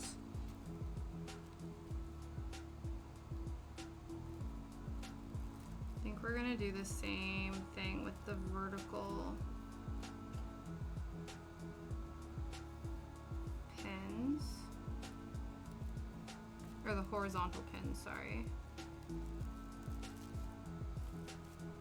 But we're going to try to not, I don't know. I'm not going to use as many because I'm not as concerned.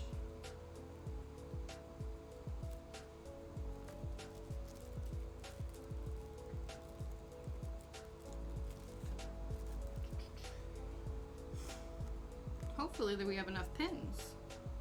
I say that as there's still like easily 100 pins in there. I'm like, oh my god! Though, that might also inhibit our ability to pin everything and then cut, because we might not have enough pins to do that. But it doesn't matter.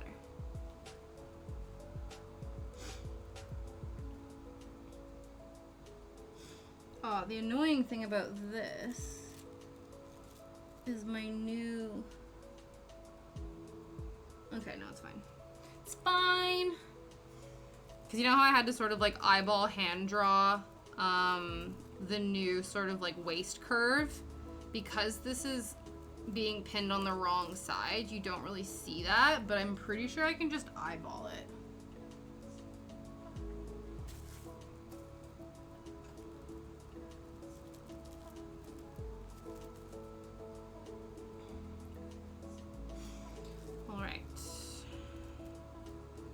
Just keep pinning, pinning, pinning. What do we do?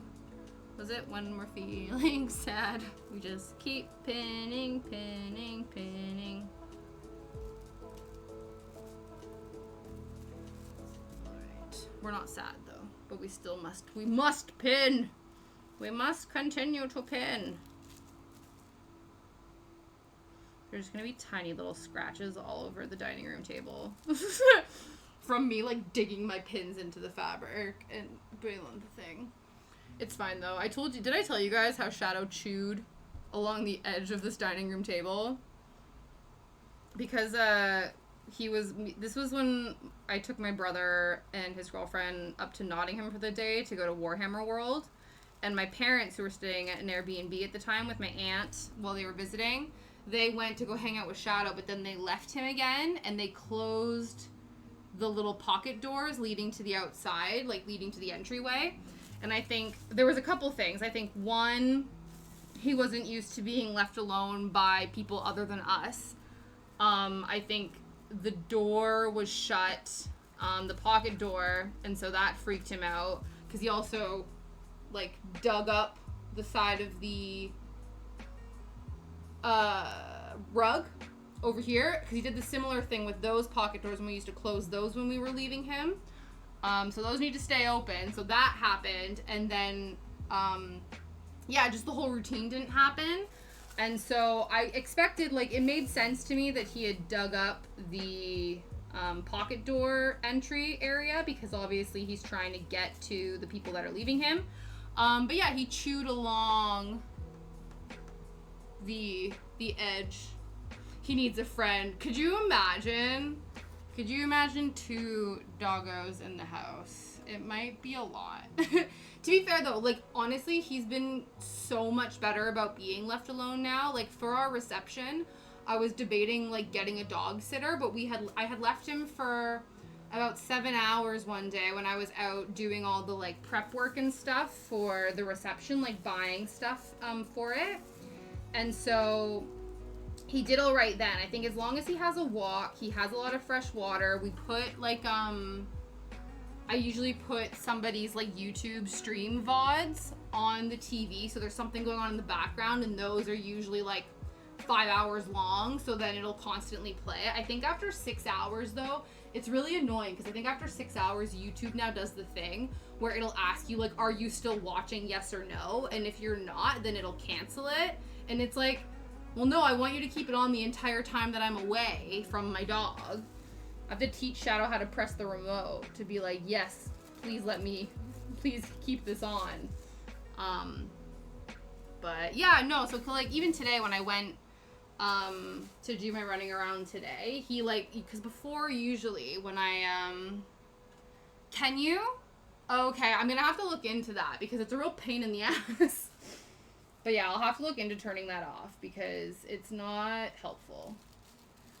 I guess it must be something you can turn off, because I know you can turn off the like auto start features. Like, you know, when you're scrolling through videos and if you pause on a video, it'll start auto playing it and then it'll count in your library as a view. That pisses me off too. So Liam found a way to turn his off. I've just not taken the time to do it. But it is something that I think you can turn off as well.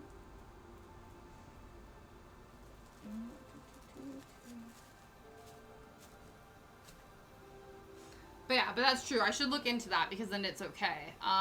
But yeah, so he's getting better at it. Obviously, I don't know. I saw this comic the other day where somebody drew a comic where it's like, you know, the thing that they don't, like, what they don't realize about dogs with separation anxiety is that humans have separation anxiety from them as well. And I'm like, it's kind of low-key accurate. Like, I kind of just want to hang out with my dog all the time. And the fact that he can't come everywhere with me is a bit problematic. Though I don't think he would cope, because we see, like, when we went to Brighton, and even when we went to Rochester, like Herne Bay on the coast, they're quite dog-friendly areas, but Shadow is, like, I think we'll get to a point where he'll do that, but, like, it's one of those things where he won't just, like, sit and chill. We always have to be in motion. Like, he hates just, like, hanging out if he doesn't have a blanket to lay down on. So, like, there's a lot of stuff that we have to do in order to, like, go out to places with him in order to make sure that he's chill. I think over time, obviously, the more you socialize them to do that, the easier it'll be. But it's like, I see German Shepherds on the subway in London, and I'm like, I don't think Shadow could do the subway. Maybe the train, maybe above ground stuff. I think we could get him to a place where he could do that. But yeah, I don't think he'll ever be, because then I would have to hold him on the escalators. And we can't, like, hold him over our backs. You need to, like, you know, as a pet sitter can confirm, yeah, it's so true. Hi, Kay. Absolutely. Are you, because I bet you as well, because you know this, you probably, like, send video and photo updates to the owners, like, your dog is fine, everything's good, we're all good, because then it makes them feel like it's okay.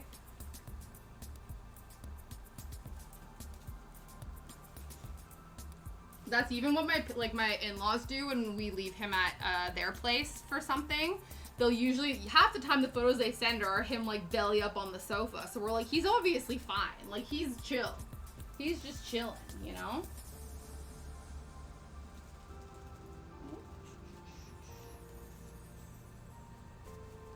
Okay, so we're almost done pinning this first piece. Oh yeah, sending pics daily, absolutely.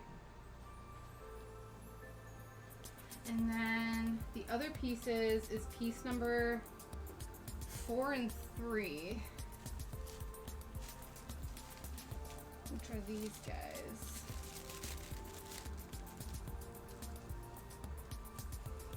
I don't know. Yeah, I don't think either of these need to be on a fold. I think we just have to sew either of them together. So I think we will do these and we'll pin them up just so that everything is all good to go. And then we can make our cuts, which is very scary, but it's gonna be fine because we know what we're doing. I watched a YouTube video about it. I feel confident. To be fair, I do feel confident that it will be good. I think it's just because, like, it's that little bit of fear that tiny 5% of me that is like, I'm cutting into this. What if it's the wrong cut and I ruin it? You know what I mean? But I'm like, 95% sure that we're gonna crush this. So it'll be okay. I'm really excited to, like, do this carbon paper thing. So there's a waist, or the place of for the elastic casing. So we need to use the carbon tracing paper in our little carbon tracing wheel to go over top of stuff. It kind of scared me though, because they're like, it's permanent, so we have to make sure we're only doing it on the wrong side of the fabric. Like, that'll be fine. But yeah. I'm excited to try it though. I think it will be very interesting.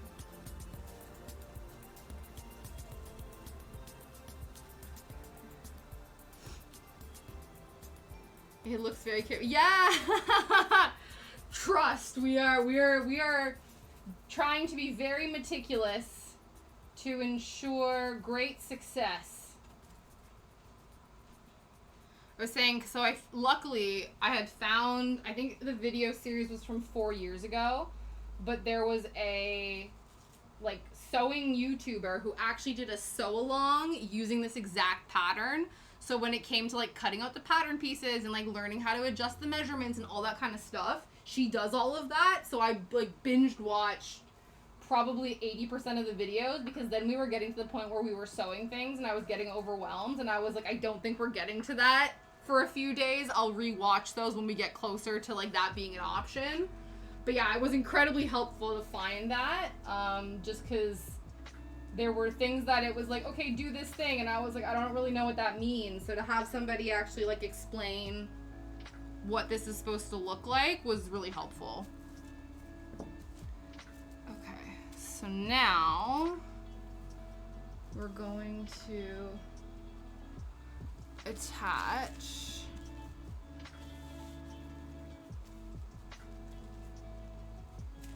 these guys.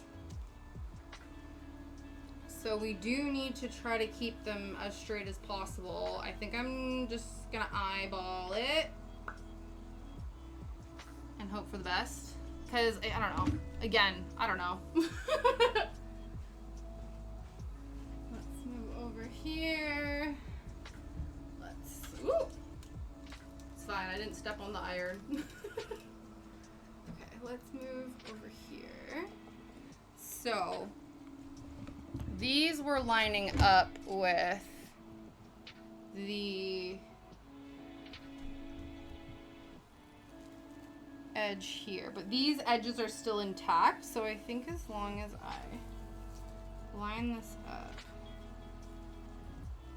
against here, we don't want it to go exactly to the end, because that's where the selvage is, which we don't need on the fabric. Okay.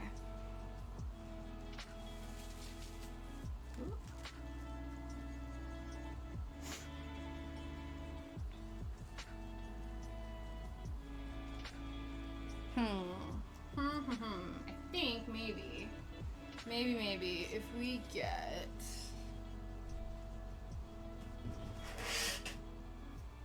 this guy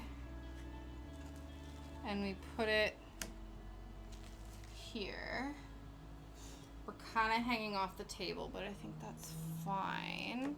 Just so we know that this edge is going to be straight. I'm gonna have to move this down a little bit. But it's fine because we've pinned this, so it's okay now. So if you just hang over the edge a smidge, it should be fine. And then that gives us an edge here. And then we can lay this bad boy down and we can decide, like, I don't know. Let's do like an inch. So if we line up the serger line, so it's at the inch placement, and then that ensures that this is going to be straight when we place it on the thing. Do I need to cut this? No, it's fine. We'll just...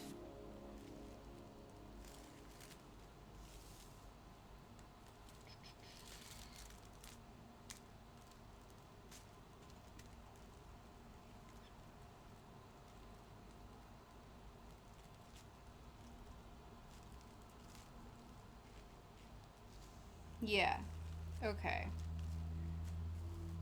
Hashtag good enough. Let's just, and once we just put the first guy in, then it'll make it easier.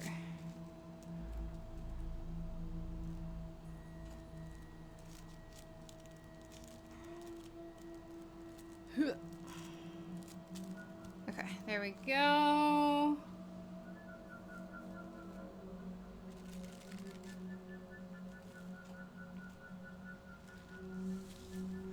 And then we can pin these down, and then once we get to sort of the end of this, actually, what if we,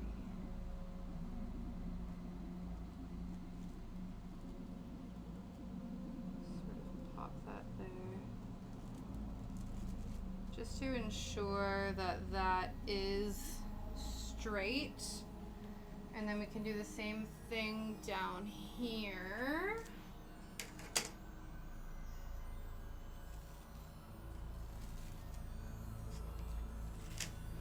Again, we are measuring this to the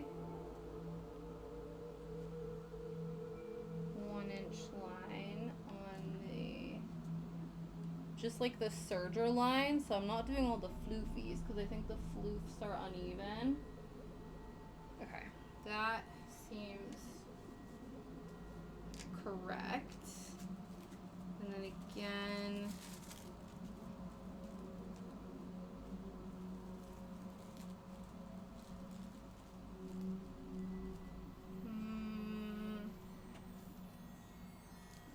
it doesn't need to be perfect.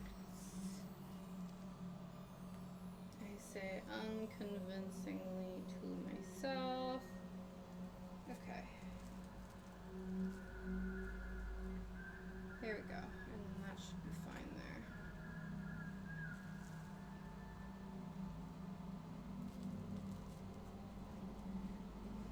there. There. Okay, so then that one is good.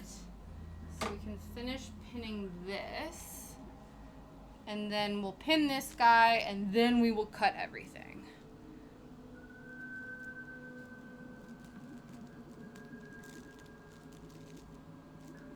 Where'd my coffee go? Let's bring it back over here. There's not a whole lot left. I even put some amaretto syrup in it too, because I was like, we need the sugar and the caffeine. Okay.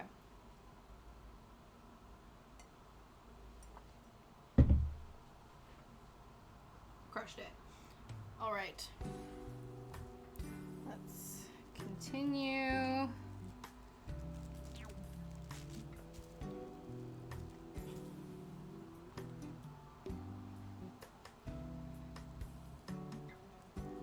The other thing too, that like, because there is a 5/8 seam allowance, if oh, that sounds nice. Amaretto punch bowl cake. That sounds really nice.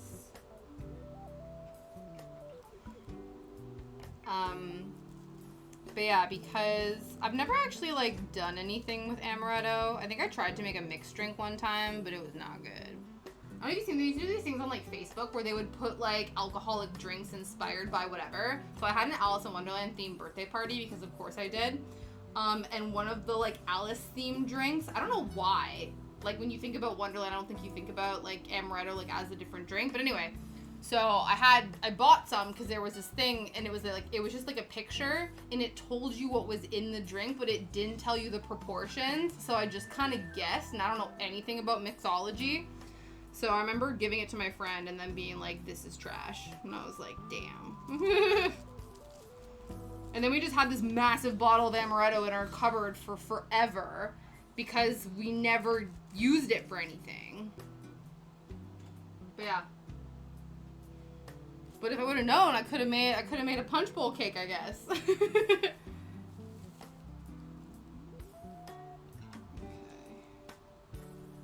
I think maybe I was supposed to pin just one side and then do the smooth out method again. We didn't do that, but it feels smooth enough. I think it'll be fine.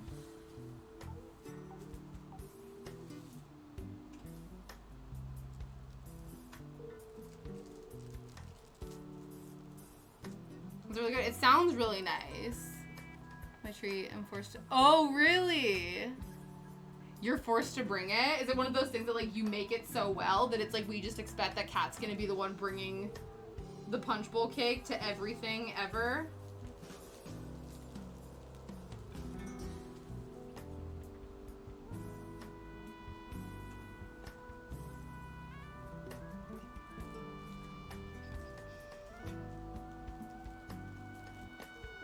Oh, I think that's way too close to the edge. I'm about to break. Yeah, accidentally brought it one time. That's like the one time I made my grandma's salmon dip recipe, and I brought it over to for Christmas Day to my in-laws' place because we were unwrapping presents, and both my brother-in-laws were like, "You now need to bring this every year. Every Christmas Day, we need to have salmon dip on bagels for like breakfast morning." So now I have to make it every year. And it's not even a thing, to be fair, it wasn't even a thing that my grandma made. Like, she made it in the summertime. But I just happened to be like, oh, I really want to make this thing, and I made it for Christmas, and now it's a Christmas tradition. Unintentional Christmas tradition.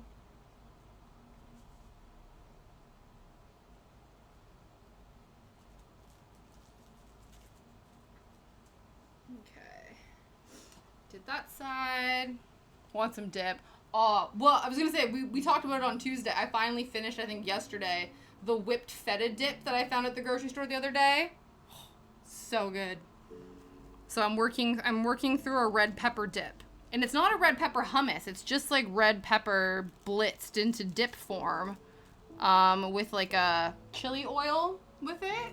It's very nice. Not as good as the whipped feta, but you know. It's because it's cheese, and cheese is addicting.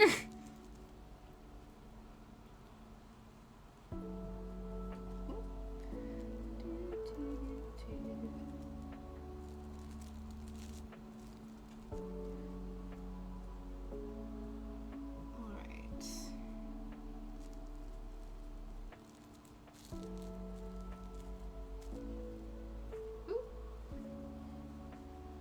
We have a new thing here we do for parties. It's cream cheese whipped up with pepper jelly.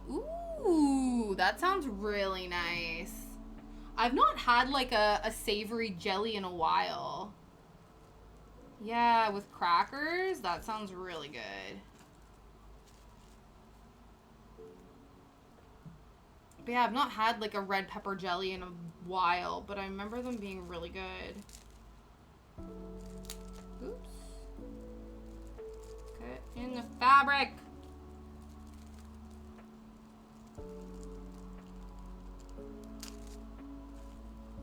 That one was being an asshole. I feel like I'm like making unnecessary holes in this right now. We're just gonna pin somewhere else.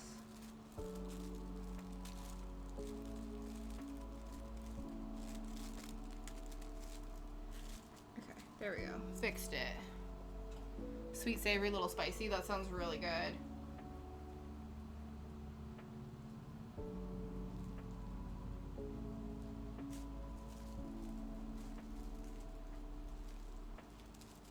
Just gonna sacrificing the integrity of doing it straight to not like messing with the fabric as much. All right, one more in here.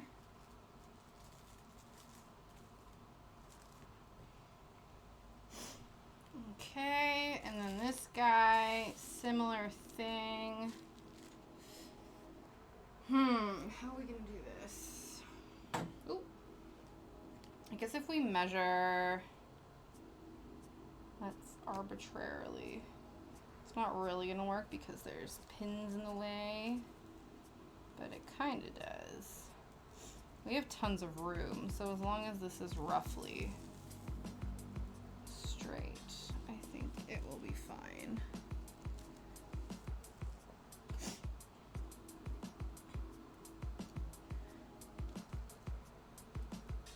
Oops, on the inside of this.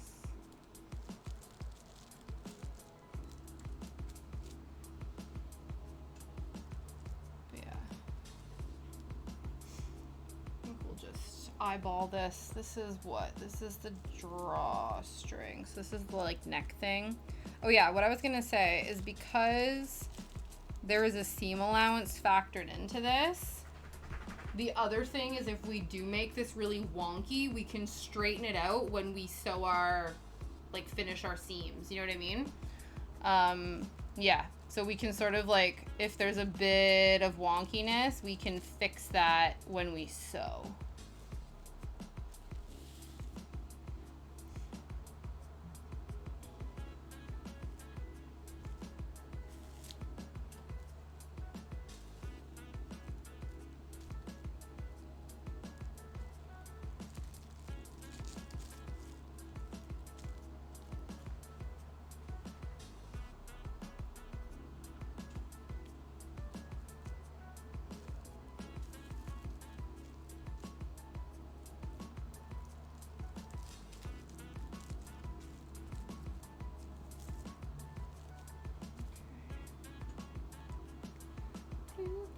blue.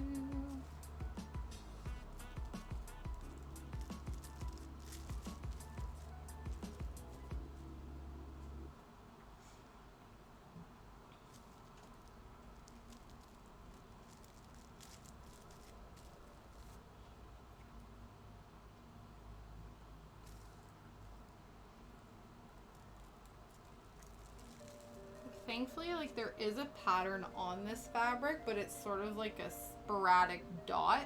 So I think, like, if, God forbid, we go to cut this and, like, the two sides are wholly different, I don't think it'll be the end of the world, because the pattern itself is, like, random. You know what I mean?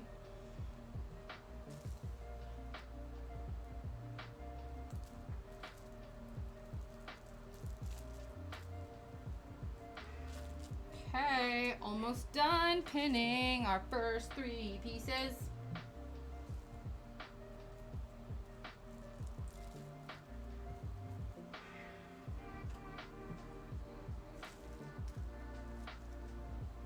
How are we doing for time? Okay. We have what,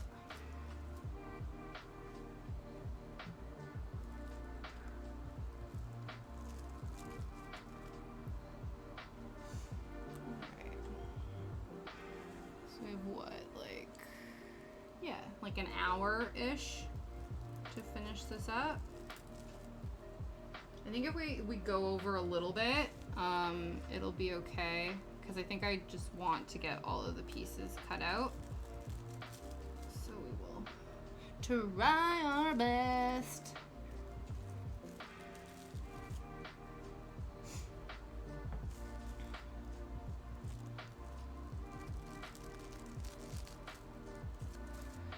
I think what we'll do is we'll cut these guys out first, because well, especially too, if we cut out this belt, if we mess up the belt, it's not a big problem, because then we just don't use it. It does not matter. Whereas this guy over here is the dress, so we need that one to not be bad. One more pin. One more for good luck. Okay. All right. Pinning. Done. Success. Okay, now it's time for the scary part. I'm just gonna move this chair out of the way. That's good enough.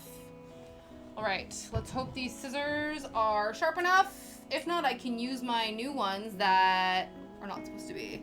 Hi, can I order a soup piece? Hi, Pete. Hello, hello. We'll see how this goes first. Let's see how well I do with this, and then you can see if you still want one. Let's not assume that we know what we're doing and that this is going to be successful. I am optimistic. I have faith in us. I feel like we can do this, but let's not get carried away. All right, let's make the first cut. I'm nervous. God, okay. I don't know how straight this is gonna be. We made the first cut. It feels like it was janky as hell. I hope these scissors are sharp enough. This is gonna be really awkward. Pays in bubble tea. I'll allow it. Okay, how am I gonna... Okay, listen, chair. You are in the way. Get out of here. Okay. We're gonna cut this guy first. Very carefully. Such concentration. I anticipate this is going to be janky as shit, but we have a 5/8 seam allowance, so it doesn't need to be perfect. We will fix it in post. We will fix it during the sewing process. Okay.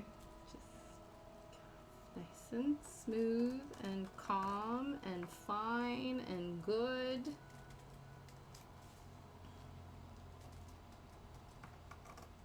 So the other thing we have to do is there is a notch over here, and so we're meant to like cut the notch as well.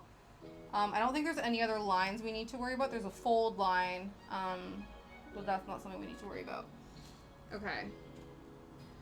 Just keep cutting, cutting, cutting.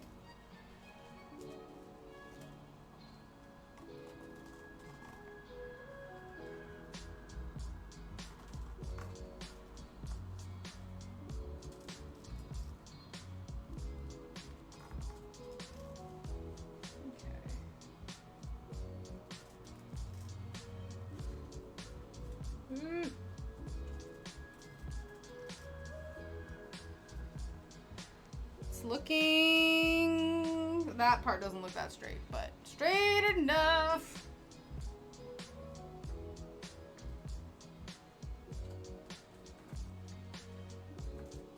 How have you been, Pete? How are things? How is life? How's the fiance? I hope everything is going well for you both.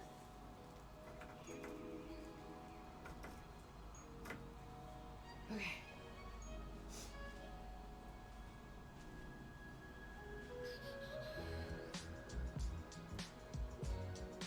Just gonna cut right through this.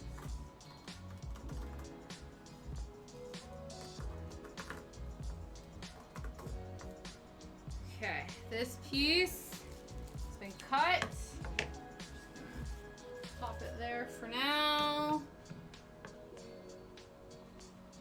Okay, this way again, I think. Yeah. Mic stand, you were in the way. Okay.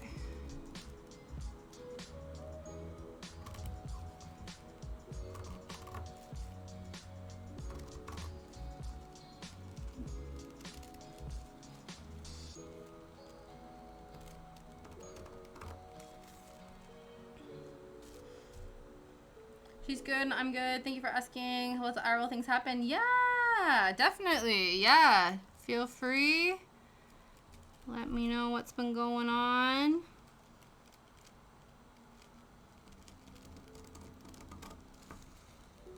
Okay. I don't know if I'm lifting this up too much. This doesn't seem like it's going... I don't know. It's fine. It's fine. It's fine. Okay, let's just cut this off for now. Okay. Like, I don't know if it's better to lift everything up, like, or try to keep it as... I guess the goal is to keep it as smooth as possible, but, like, I need to be able to see what I'm doing. And also my hands are in the way of this.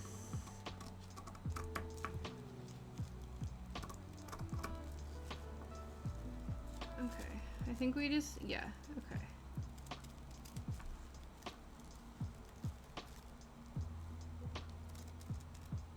Like, I feel like I'm lifting the fabric up too high, but I also don't see any other option to, like, do this smoother. I guess these are straightaways. I could have whatchamacalled it, rotary cut it, but I'm not going to. We're too far in now. We're too far gone.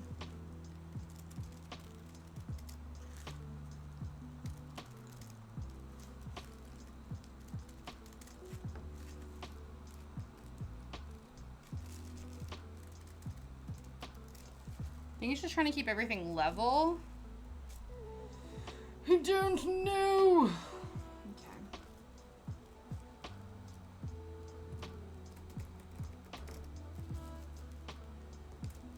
All we can do is our best.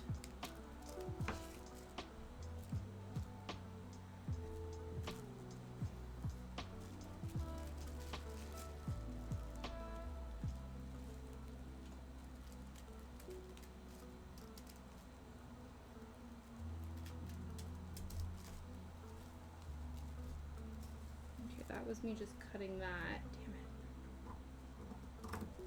That's gonna be janky as hell. Okay.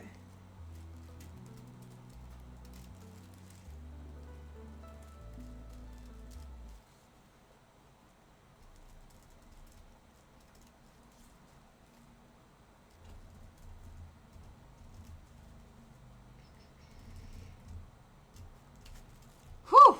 Okay. We have cut the first thing. Now, of the lines, we need to cut a little notch in here. So just pop this guy out and do that. So notch here. Notch has been cut. I'm gonna pop this back in here on this side. Okay, I don't think we need to keep all of the pins in here now but I want to keep all the pieces together. So I think I'll just take like half of them out and then leave the other bits to leave a few towards the end just to keep everything in place. Okay. That was okay. That wasn't like the worst. It was terrifying, but it's not like everything is so janky that it doesn't look like it's gonna turn out okay. You know what I mean? I still got faith in myself and in the process, and it's gonna be fine.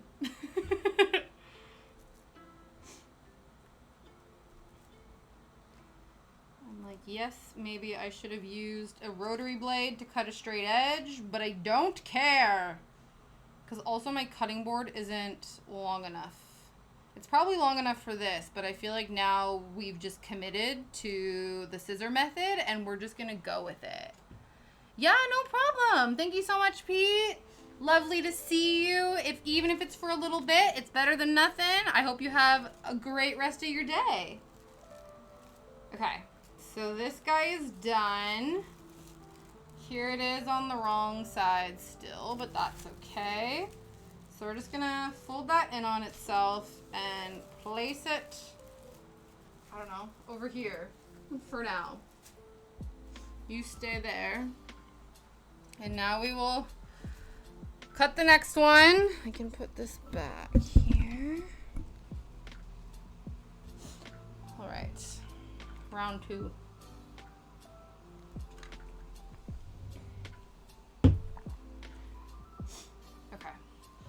Okay, similar thing. This one has a notch over there as well. Okay, we picked up both pieces of fabric. Yes, everything is straight-ish.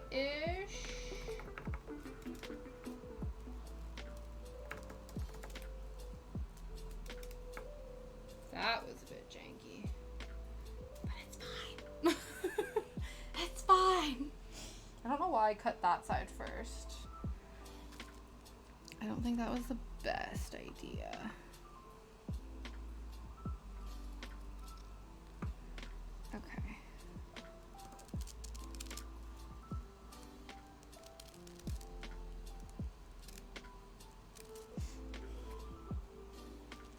All right. We can move. No, I don't want to move it. I don't want to move it. Okay.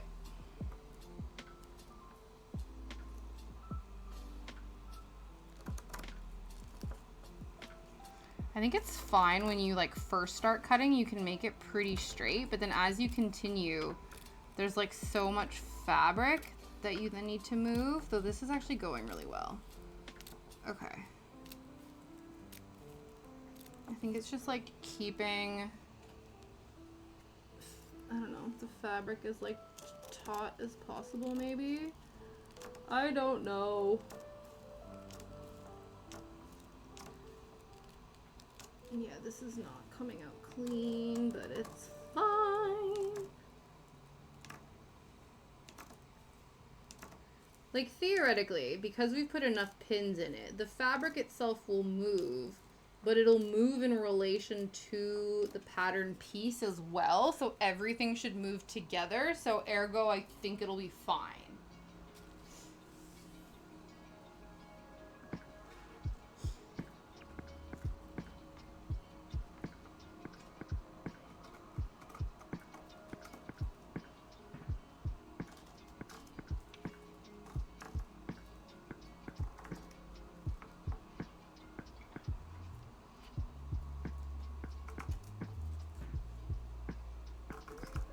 In the end here, though, we have to make sure it lines up properly.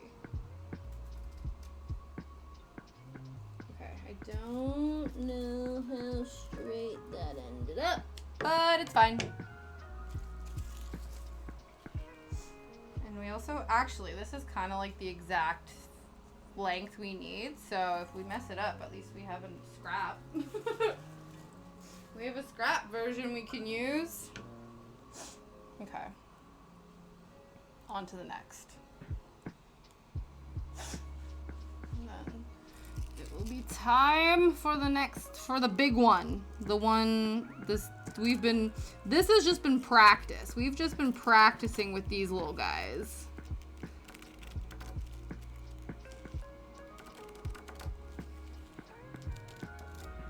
And then, yeah, that also, we have things we got to mark on here as well.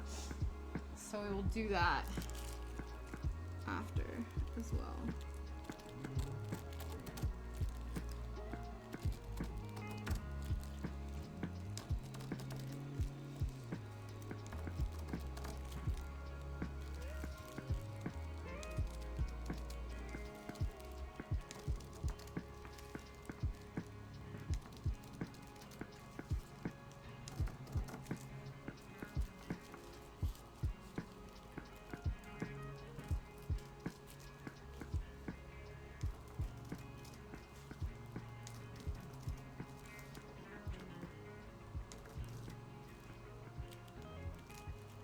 Okay, oh, I knew.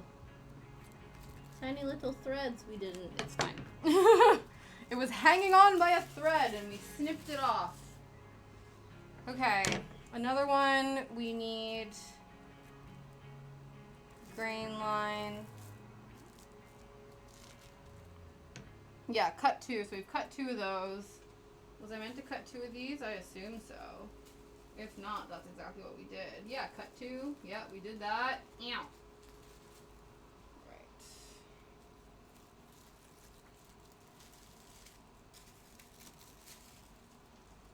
There we go. This guy needs a notch here. Hello, Probacus. How you doing?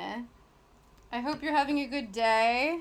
You missed me talk about all the math I had to do yesterday. I figured you would have enjoyed it, but I hated it. Okay, we might have snipped that a bit long, but I think it's fine. Okay. But yeah, it turns out I did need to do measurements and adjustments to the pattern / fabric, and... No, I did. Yeah, you missed math. Yeah, you missed the math. I didn't show the math, you missed me complain about the math. I had to take measurements because even though we're making a medium-sized pattern, I guess, like, when you're making a pattern, you can then further customize it. You don't have to follow the pattern 100%. There's, like, room to make variations. And so, yeah, I spent yesterday watching a woman who's doing a sew-along version of this pattern from 4 years ago. And I watched her and, like, learned how to do the measurements and learned, like, to subtract my measurements versus the final size of the pattern and, like, do that kind of stuff. And it was all in, like, inches and 3/4 of an inch and 5/8 of an inch, which was, like, another clusterfuck. But that's the one thing, sewing still uses inches. So it's a bit of a, I don't know, it's just easier to work in that way because all the patterns usually work in that way. But it just was a bit of a minefield for my brain to work around. And then I realized that I needed all of the tools that were on the suggested tool list when I originally thought it didn't matter. But it does. Okay, we've made our slit. We've done our cuts. All right, another one complete.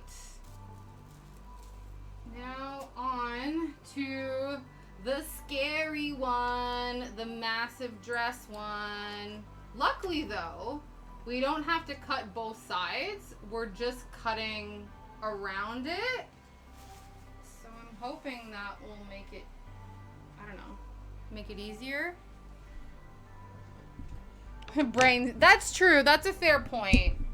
Brains do need that every once in a while. That is true.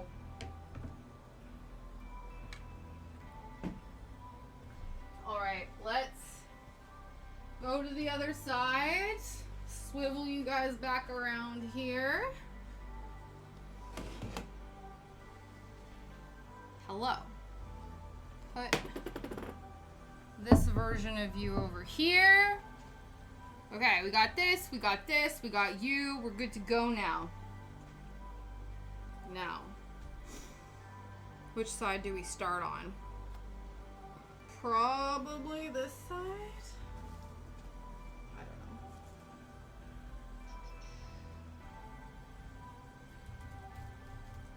So this one, we're actually cutting on the fold, so it's actually going to be double in width. It's going to be a mirror image of each other, if we do this correctly.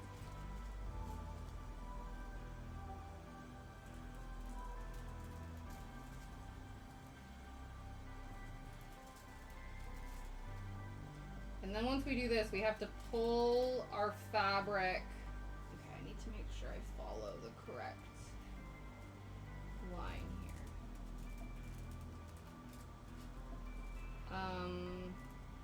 Yeah, we have to pull our fabric over because we need to stick our back piece on the fabric. The table is too short to pin all of the pieces all at once. So we have to do these guys first and then the other ones. All right. How am I gonna do this? I'm just gonna, we're just gonna stretch across the table. It's fine.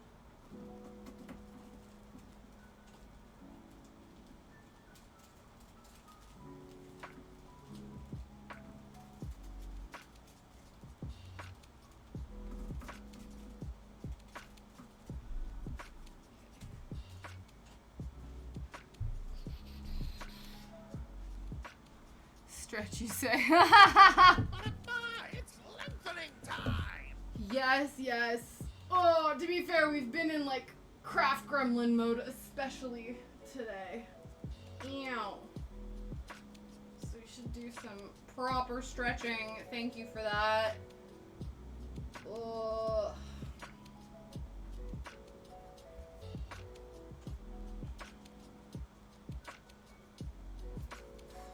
Let's do some of this too, just for good measure. Just because I feel like we need. This has been a full body workout, so we need to do full body stretch. Ugh, it's not just the neck and shoulders like it usually is. Okay, let's dive back in.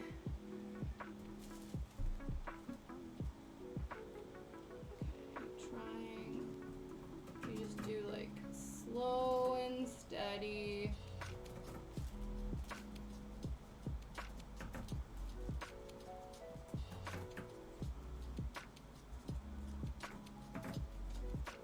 Reminding myself that I have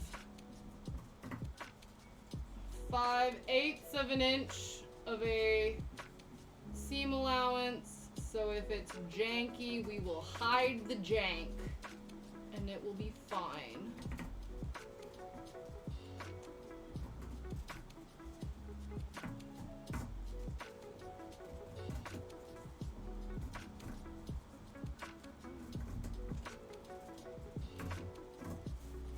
Ooh, okay.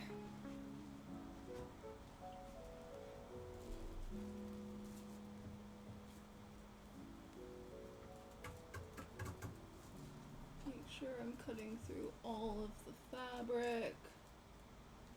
Need both layers. Okay.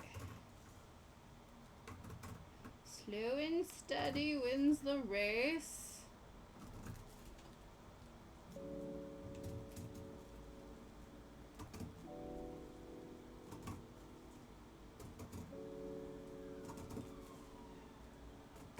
And then we have a bunch of stuff we need to mark up on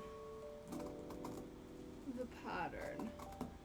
But it's currently the wrong way around and kind of backwards, so I'm gonna have to read backwards.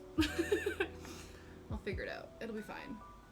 I need like a fine counter. I feel like I've said fine like 50 million times during stream today. I'm just reassuring myself, guys. We've never done this before. Oh yeah, this is the... Oh, shit. Okay. Okay. Okay. This is the curve that we need to fix because we adjusted the waist. Kind of. Okay. Hopefully that's enough of a curve. We definitely just eyeballed that. Whoopsie doopsie. Okay. Okay. Again, this is fine. It doesn't matter.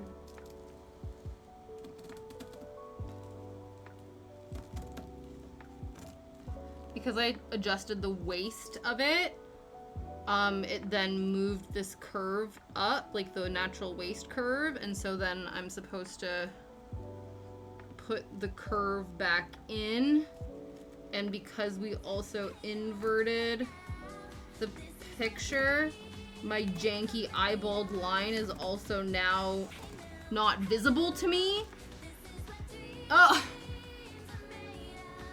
I got somewhere I belong. I got... This is what dreams are made of. It is. We're living the dream right now, guys. Thank you for that one. Okay.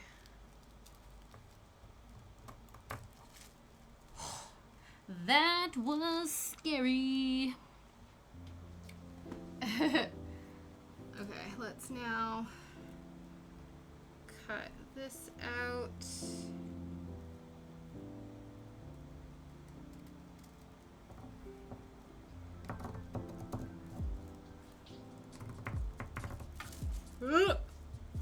Ah! It's fine.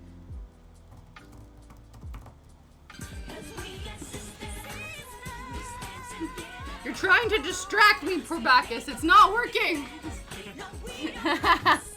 I appreciate it. I appreciate the confidence. Here we go. All right. Woo! We. Oh no, that was Cat. Oh, I'm so sorry. I'm so sorry. You were both trying to distract me in your defense. Kat's a troublemaker. She is. She's troublesome, that one. Hey now, you're an all-star. Get your game on. Everybody. See, now I've finished what I'm doing, so I can actually, like...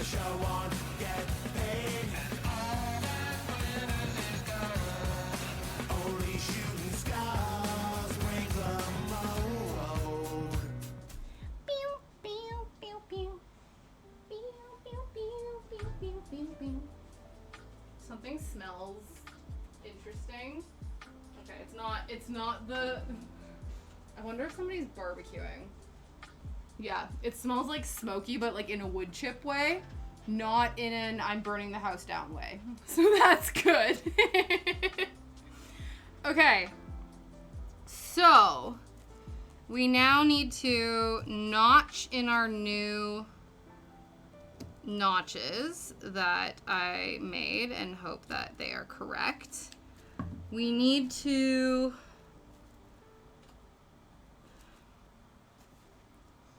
mark the casing line here. What else? the right side for C. No. Oh, I think this is if we want to put a slit in. Because that was the other thing that I noticed, that pattern D doesn't have a slit in the leg, but C does. And so I feel like I want to put a slit in it, or else it's going to feel very constricting. So I think we'll do that. And then is there anything else we need to mark? I thought we did. Notches. Do we need to mark the circle? I think so, because I think you're meant to match up the two pieces. Okay. Okay. So, now we need, where are they? They're over here. Our like markup tools. So apparently, in order to do this, so first thing we're gonna do is we're gonna mark up the slit hole, I think, is what that is. So apparently the way we do this is we take a, we take a pin, we stick it through this. It's tea Are you time. just pressing all the buttons, Probacus? I don't have my Oracle cards on me, so I'll refund those to you right now. Let me refund those, because we don't have that today.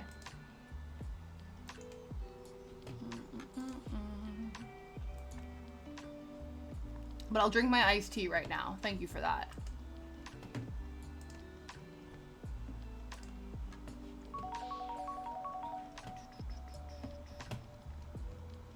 Yeah, we're going to reject that so that you get those points back, and then everything else has been completed. Excellent. Let's go back here. You have so many points. Amazing. Yeah, you guys can feed Pando and he'll level up. Use all your points to make Pando happy. Okay, so we stick a pin in here, and then we need to make a circle. I'm hoping that this shows up.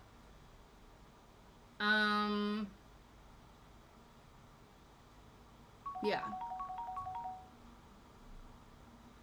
And so we need to lift this up and draw like a circle around the pinpoint on both sides.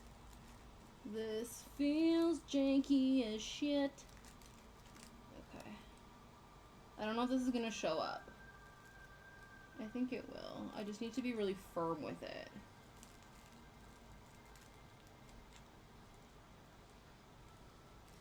I think I can use... Okay, that's really janky and it's gonna take forever. So I'm wondering... Oh, you guys only have 60 seconds. You're supposed to play rock, paper, scissors with Pando. Missed opportunity. Okay, this kind of showed up, but it's very...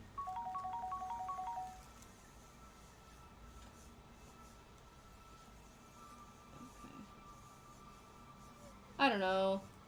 Good enough, I guess. Similar thing. Let's draw a circle around the pin on this side. I can't really see it, but I'm hoping at least this is Star Trek music. Yeah, it is. Okay. It's very Trekky sounding. Okay, so I did the dot with the whatchamacallit, but it's very dark, and so I'm hoping I can like color it in with this guy. And so hopefully between the two,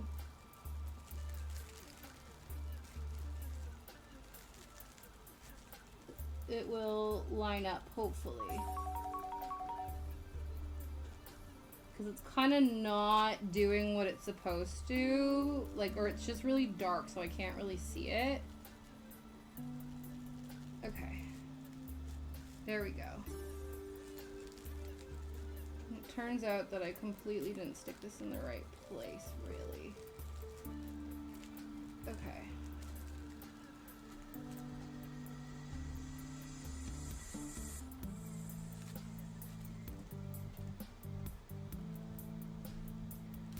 Just so we can see this, because I do, so that's just to indicate where the slit is going, and I do have them on both sides. I don't know if they're 100% matched up, but close enough.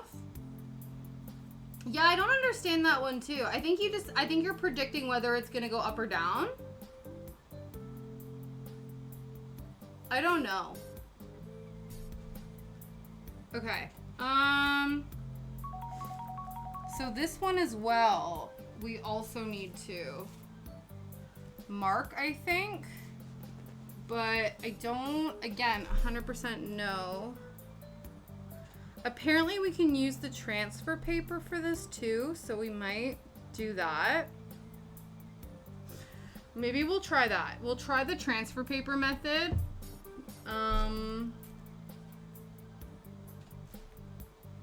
Okay. So apparently, the transfer paper method is as follows. We have to make sure we put them on the wrong side. That's what both of these are.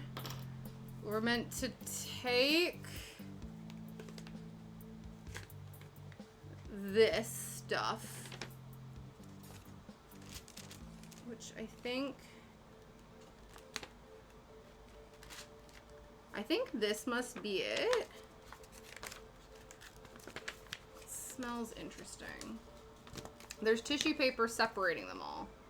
And so, because this isn't tissue paper, this leads me to believe that this is the transfer paper. And then apparently, if I fold it in half and shove it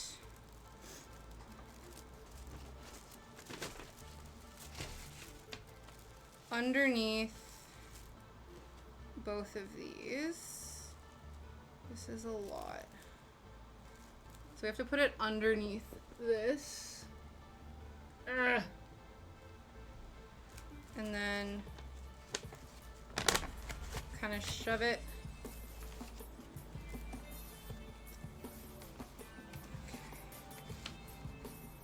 So this is now here. And as far as I know, at least I hope, it's still flat. Okay. It's all still on seam. It's all still folded properly. Hopefully.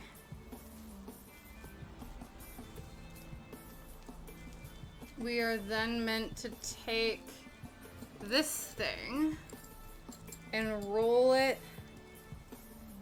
over these notches, and then it's meant to leave, if we've done this correctly, a little white like dots on the wrong sides of the fabric. Let's see. Oh, it worked. It's like very, very faint though. But apparently it's permanent, so it should be fine. It's like the faintest of lines. But I'm just gonna go with it, because we have to do the same thing here as well. So let's put these back on. This part doesn't particularly matter, but just for my own sanity, we're gonna stick these back in. And then we don't need to make them as janky as before, because this line is also now something we need to do the tracing paper over. So if we move this like so, I guess we have to move these guys too. Though I don't know if it's gonna go all the way through because we need to do both sides. So again, we will slip this in between. Listen. Slip this in between the paper, the pattern piece, and the fabric on either side because both sides need to be marked. Yeah, that's only gonna go halfway, and then we'll have to do the other side. Okay. All right. So, it's fine. Just make sure that it is where it needs to be. And then we are meant to follow this line here. And it should do half the transfer on that side. Let's just check. Yes, transfer lines have occurred. Let's stitch this back up.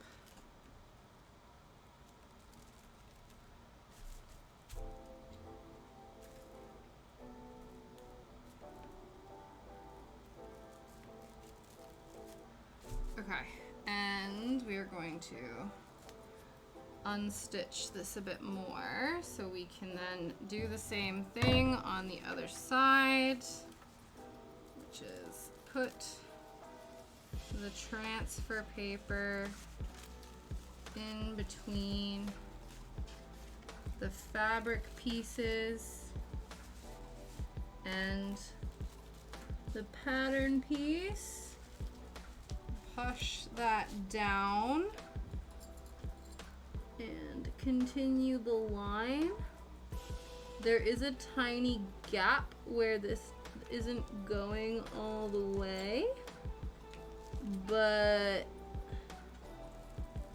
I think because we have like 90% of it outlined, yeah, there's like a tiny gap, but I think there's enough of an indicator that we know where everything is gonna go. Okay, that was kind of stressful, but I think it's done. I think we did it. Now we just have one more piece to cut, which is the other side, the two back panels. Again, hopefully there's nothing else. This is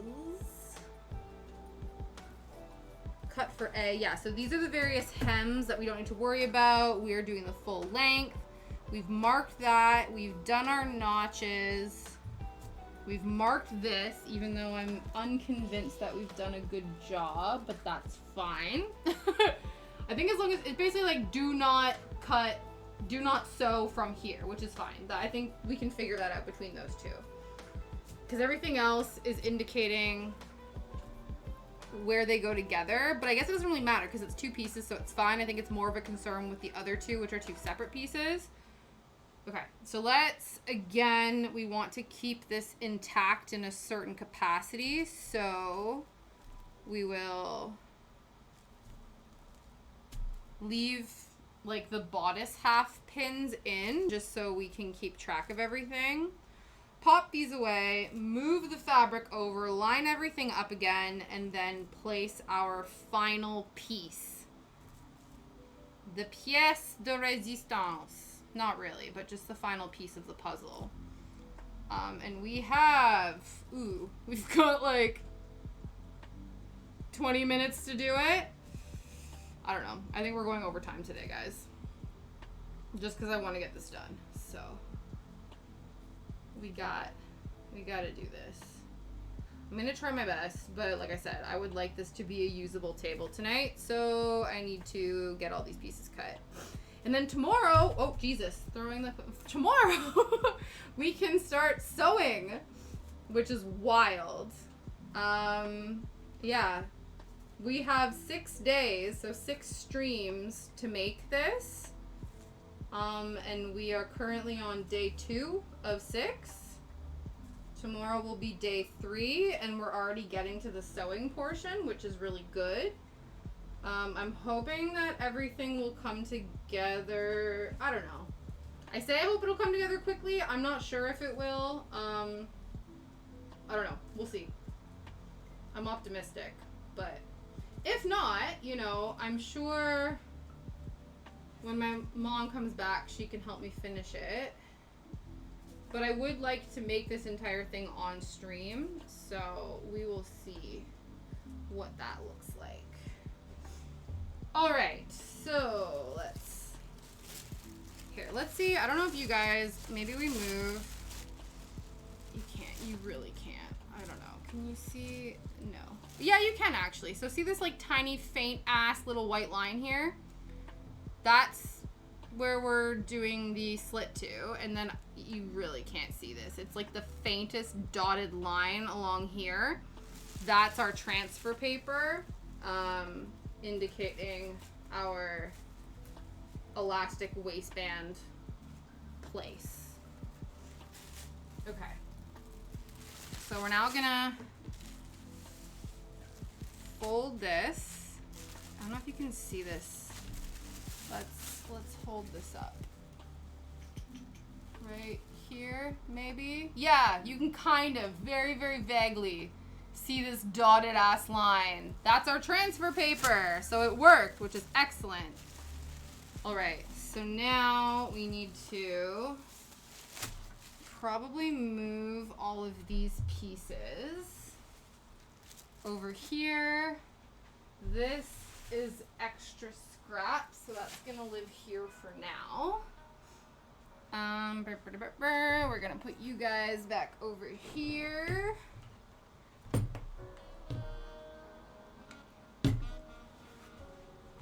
We're going to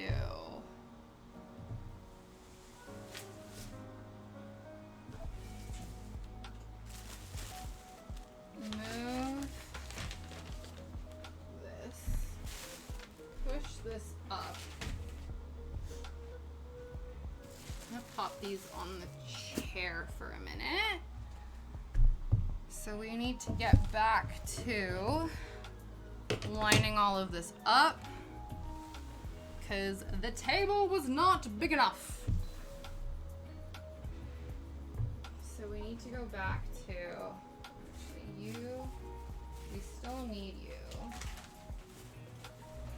We don't really need you right this second, but for the purposes of things, you're just gonna chill there for a minute.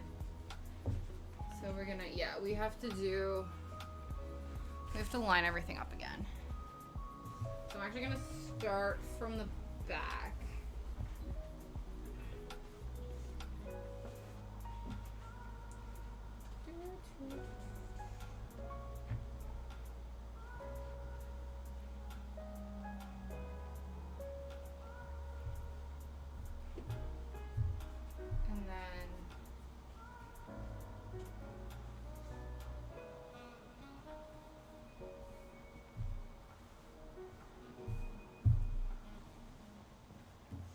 I don't know if it's worth to cut off all of the excess fabric that's left over from where our first cuts went, or if it'll be okay as it is and we just like smush everything forward.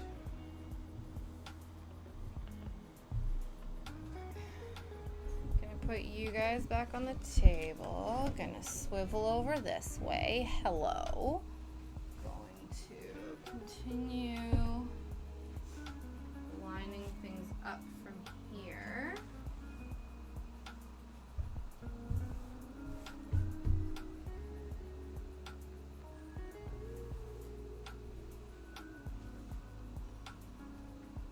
So this, just trying to find the end of where our cuttings are in relation to Okay, so this is the end bits here. That's our end. So we can actually move a bit more of this off of here, like that. So now we can put this back over here.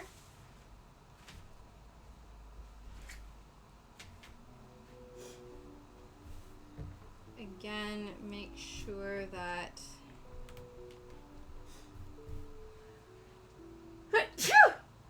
excuse me. Let's make sure all of this is lined up. I'm sorry, Shadow. Did I scare you? Let me see if you guys can see him. No, this isn't the way. Here, let's give you some shadow content. Let's go for a little. Here we go. See, there he is. Say hi, Shadow. How's it going, dude? You just chilling? Alright.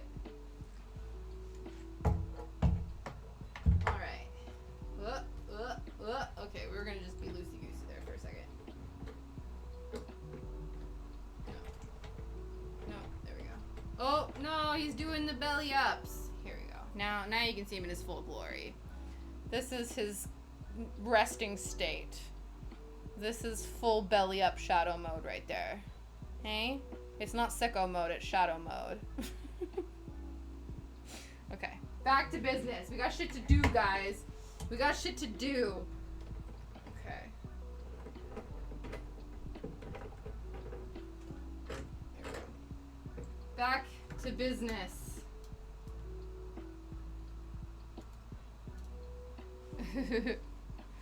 Yes, it's true. Yeah.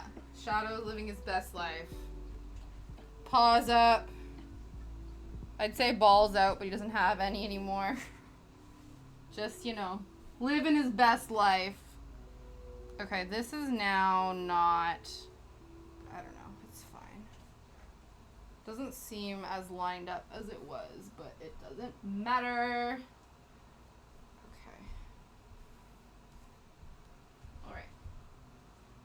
So, now these I am, okay. Match the selvage. Have you been matched? No, you don't look matched right now.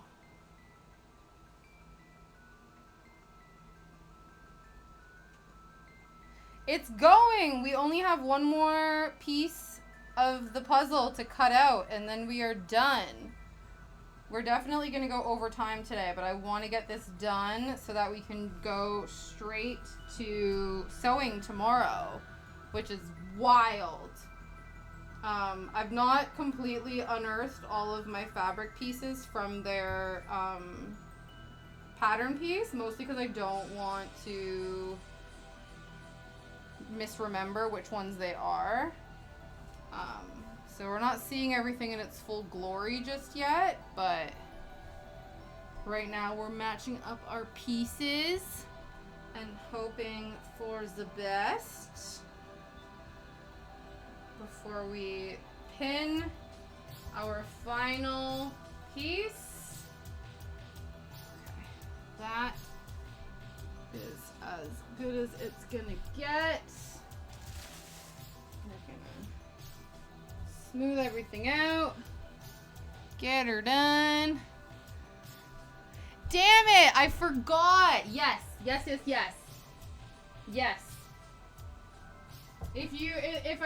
Remind me tomorrow. But yes, I forgot to do that. That still needs to happen.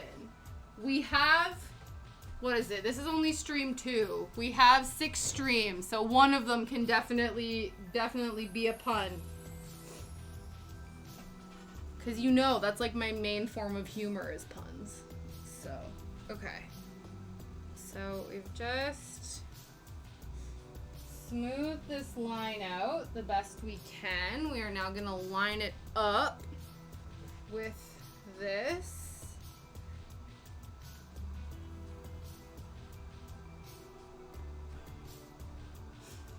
sure it's not. Actually, maybe to make this easy, like, I don't know. Let's put the rest of it on the table. Just so that it's not dragging everything down. That's better. And just gonna push the seam down. So. Lol.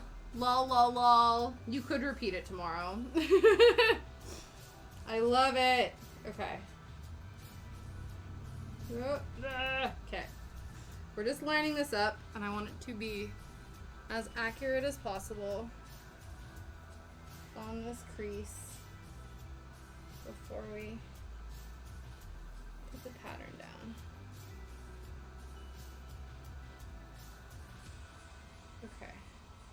Okay.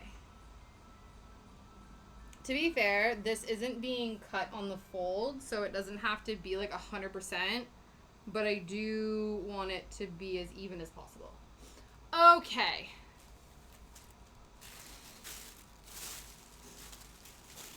And if I remember correctly, this dress piece can be on the right side, so we don't have to invert it. Oh man. Okay.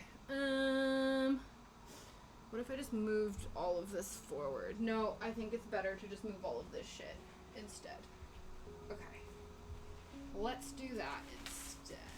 Let's move you over here, because then you're out of the way. And then we can move back around here, because we've already lined it up, so don't mess with it. Don't mess with it anymore. No more messing with the thing. Okay, accidentally cut, sorry. Could you imagine? Cut this whole ponytail off accidentally. It could happen. I could see it. Alright.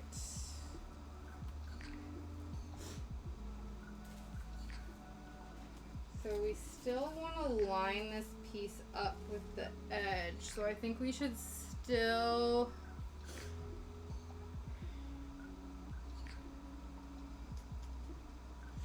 Yeah, we'll still cut the edge of this one off just to make sure that we can make a decent alignment.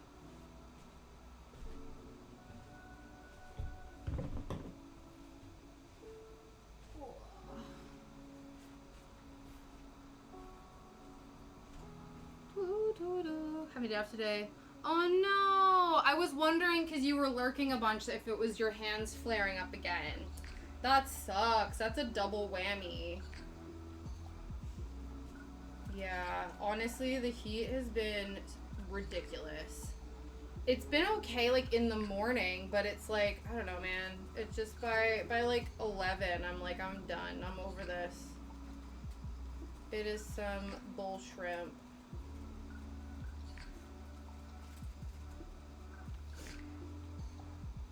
Okay.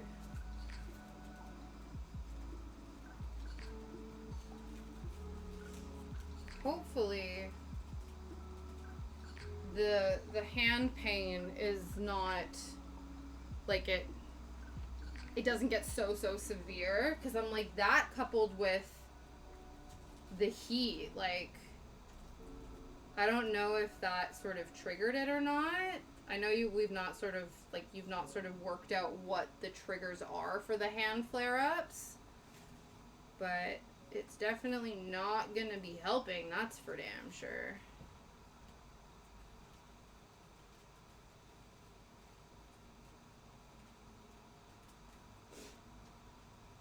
Okay.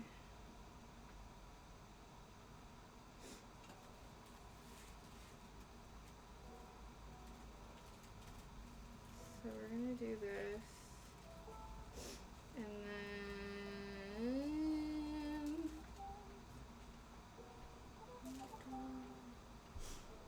had to go get some things done, busy day too. That's annoying too when you're not feeling your best, but you like gotta do a bunch of running around and stuff. Yeah, hopefully tomorrow's a bit better for you, but you know I always appreciate when you hang around for the rest of stream. I do always enjoy your presence for the entire 3 hours that we are together. It's tea time. Thank you, Saul.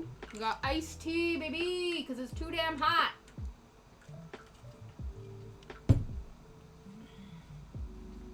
But yeah, we're definitely going overtime today because there's no way in hell that this is getting done in the next 2 minutes. Hopefully by 6:30 if we do well. Oh, Shadow's on the move. I've kind of boxed myself in. I'm sorry, my dude.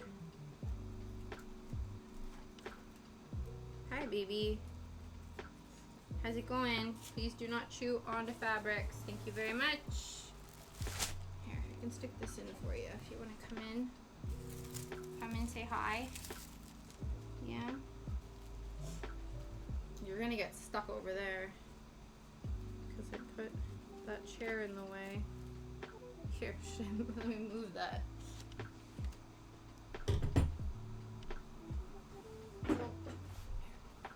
Oh. Beep beep. Shadow beep beep. Good boy.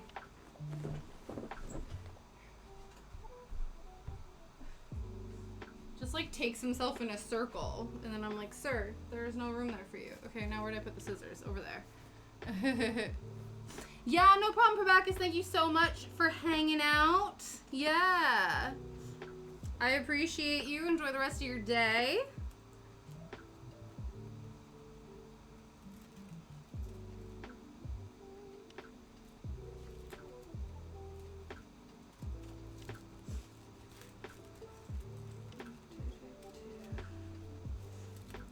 All right.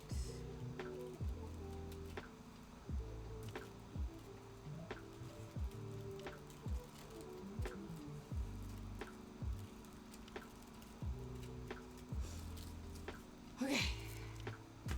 Done. So now we can line everything up.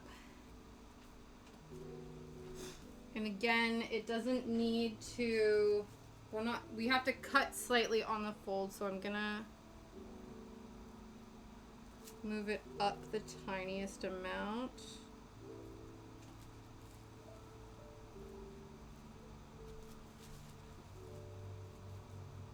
Okay, so let's get the pin cushion.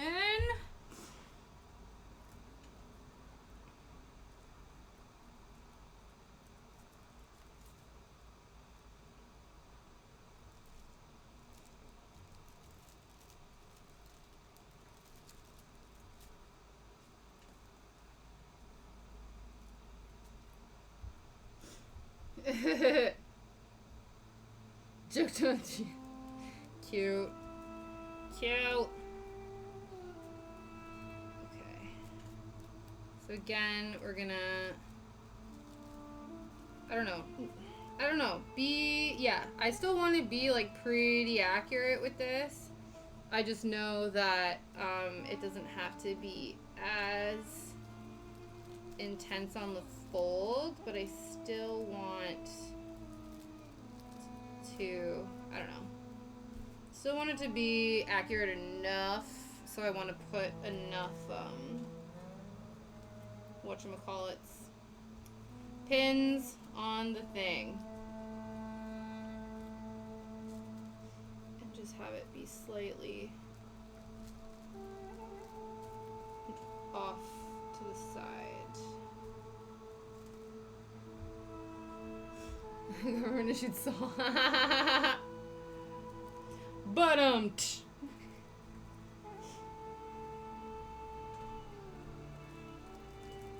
technically both though, right? Because government issue get paid by the government. Ergo, it's kind of the same thing.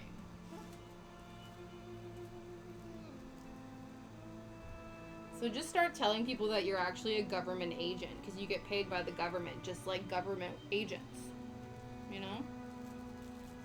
It's the same thing.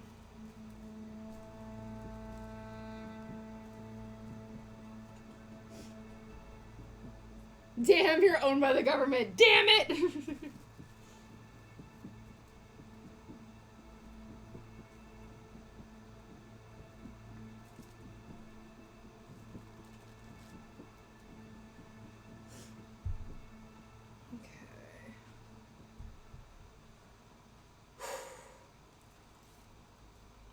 the home stretch. Final stretch. We don't want to get cocky though. We want to get her done, but not too quickly so that we make mistakes. I might need to go grab a snack though. Need fuel for such things.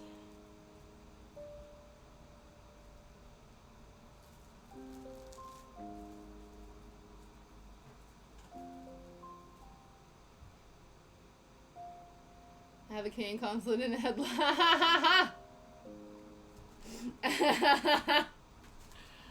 Right? We must get it done. We will persevere. Though I am gonna go get a snack. Give me 2 seconds.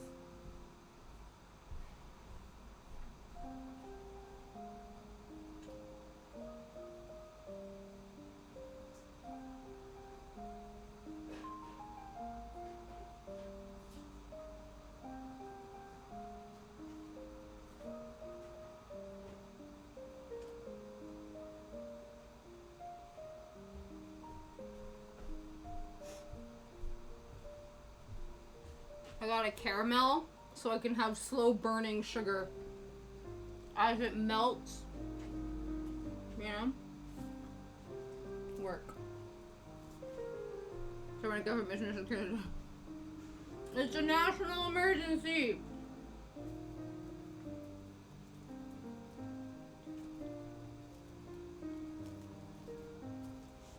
Okay.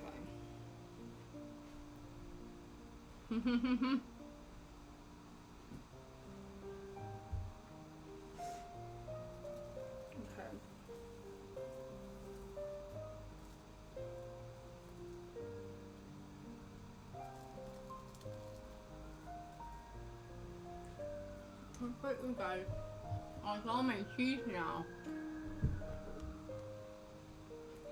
Hello, Flay Leatherworks. Sorry, I got caramel in my mouth, so I'm gonna talk funny for a minute.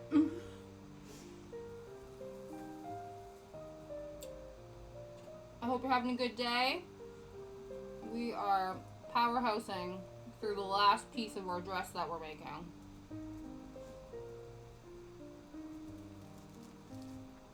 Or at least trying to.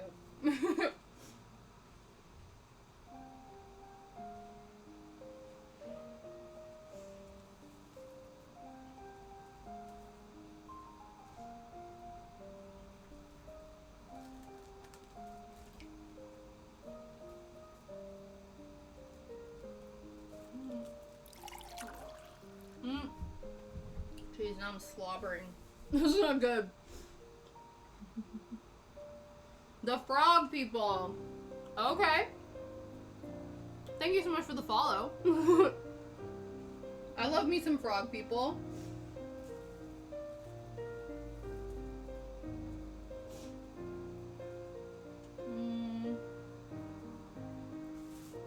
We're going slightly off, but I think it's okay. Because I'm going a little bit away from the fold because we're cutting into it. I think my line is going off slightly, but I think it'll be okay.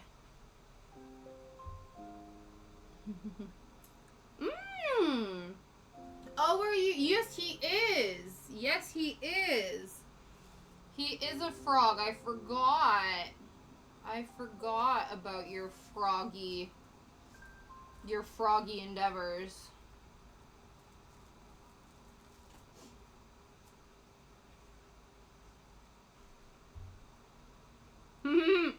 He is world-renowned Archibald.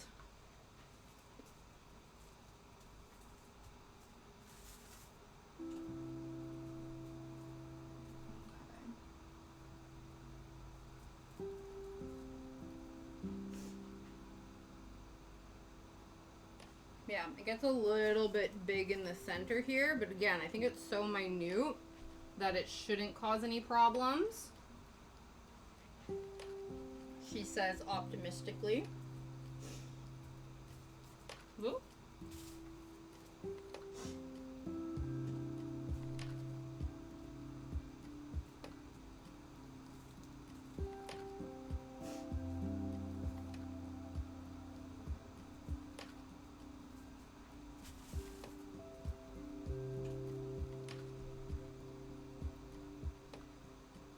I'm the dead people known worldwide. Very nice. Very nice. Or are you undead because you're alive, technically?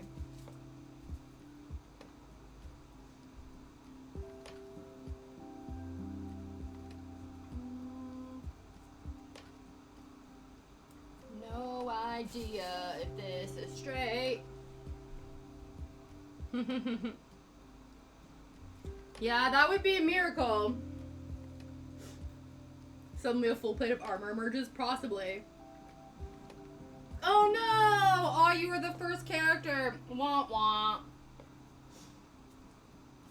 So you aren't undead, you do be dead. Absolutely.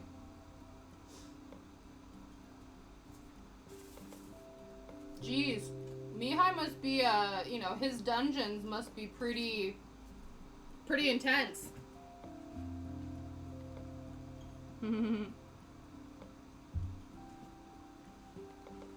Oh, now it's stuck in my tooth. I'm trying to talk and eat a caramel at the same time. It's just a bad idea. It's fine. I just have to accept that it's gonna be stuck in my tooth. Just have to brush my teeth real good tonight.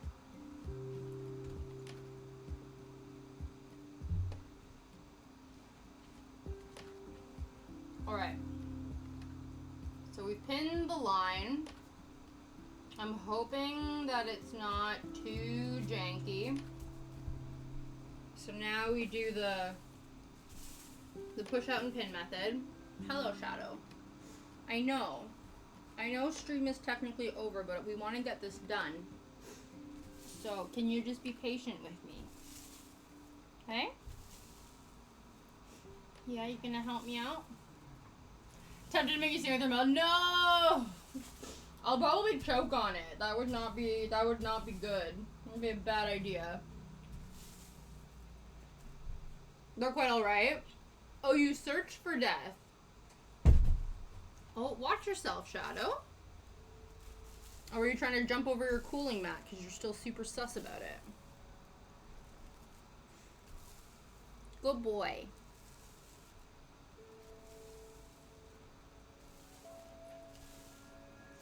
Jeez. That seems kind of poetic in a way. That does feel poetic. Alright, let's pin some more.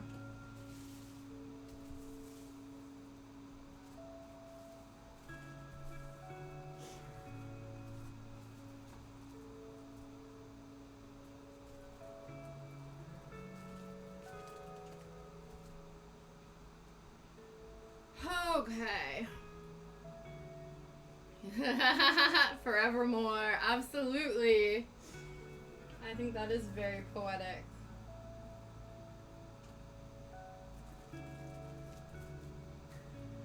Oh, see? In the book that Kat's reading right now, if you quoted the raven, the bird version of it that lives in a bookstore would have pooped on you.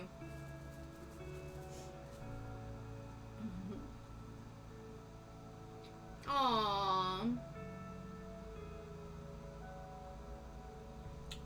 Yeah. Yeah, you would have been if you were in the bookstore of the universe of Kat's current book series. You would have been pooped on.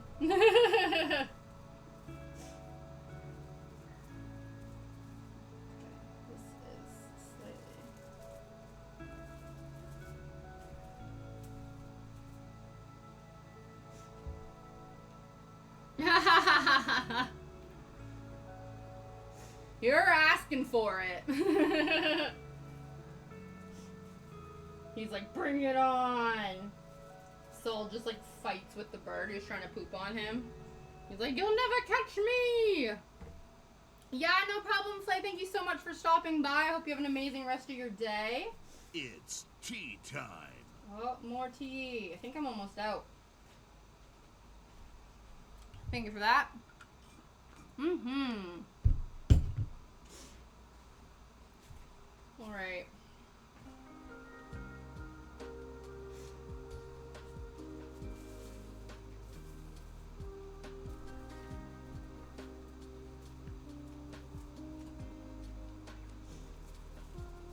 I guess worst comes to worst, because this is going to be cut 2 pieces, and this is the back. And if this is like a little bit longer or shorter than the front, then it can be a design choice. You know what I mean? We'll see.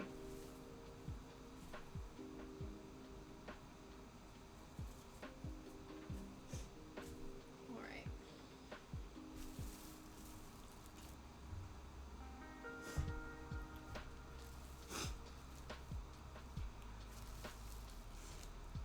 It's the final piece. And then, like I said, tomorrow we will be back here and we will actually get to start sewing, which is nuts. We have to do some prep before we actually start sewing the pieces together. I need to make some bobbins. We need to, yeah, I think it's just that. We gotta make some, we'll have to set up the machine. I'll set it up before stream, but we gotta make bobbins and all that kind of stuff too. Oh yeah, I think that would be super chill. I would like that. Yeah, I think that would be awesome.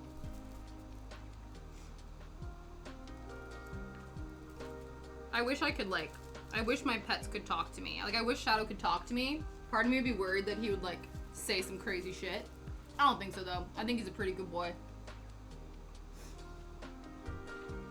I think it would be fun to talk to him. I already do so much. I think most of my interaction, like, the words per capita, like, words per, I don't know, hour that I speak, the majority of them are directed to Shadow.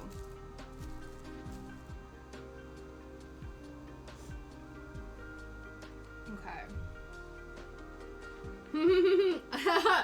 I love it. Tomorrow, tomorrow, I'll sew ya tomorrow. You're only a stitch away. Brilliant.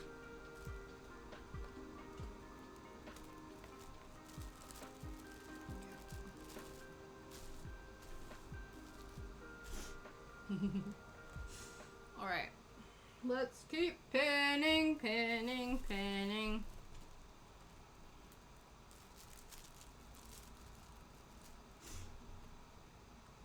Ha ha ha ha!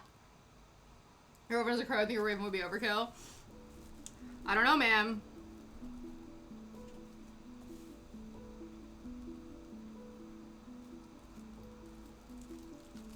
See, that's pretty cool though, because she's a crow, and then if you become a crow, then you can be an attempted murder. Because there's only 2 of you. I don't know how many they need to be, like how many crows need to exist together in order to be deemed a murder. Or, like, how many?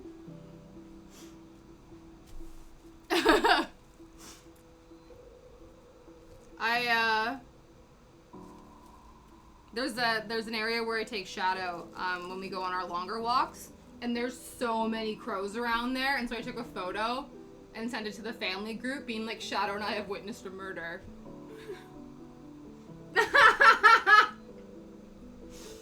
That's the funniest thing I've ever said. That's it. I've retired now. My one and only stand-up bit. Never again. That's the best I can give you. But I've set the bar pretty high now.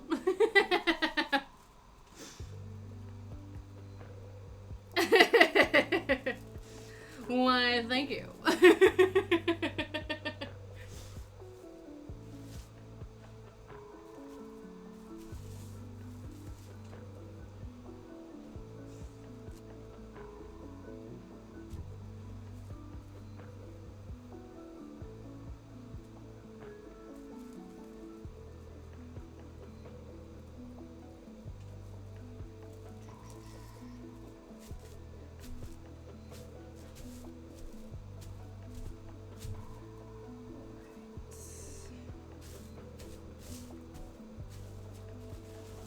Oh no! Okay, that's fine.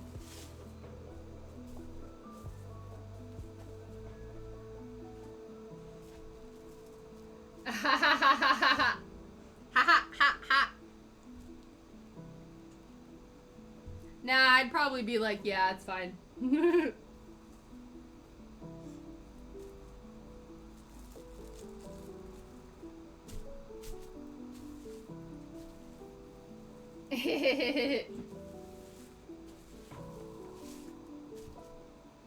Damn, I feel like this is not straight anymore. It's okay. It's okay. Because the pattern is like a little bit wonky. Damn. Okay, I think we might need to repin this. Ugh, balls. Okay, we gotta repin this section because it's not straight.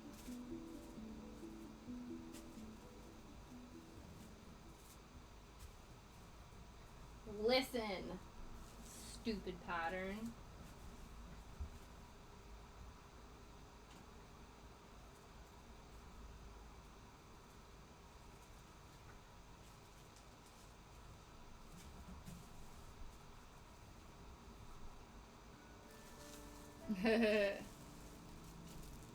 Yeah, that would be amazing.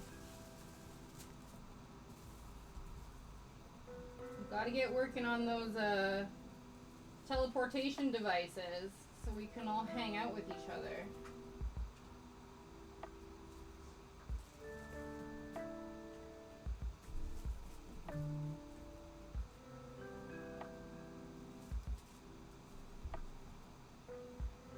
Okay, I think this is better. It's not 100%, but it is good enough.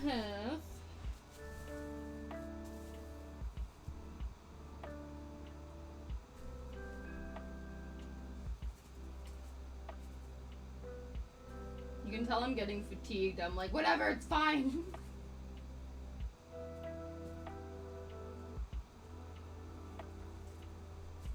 That's why I'm in awe of you, Saul. Your ability to like stream for more than 3 hours. Any streamer who can stream for more than 3 hours, I'm like, how? How? Oh, that would be amazing.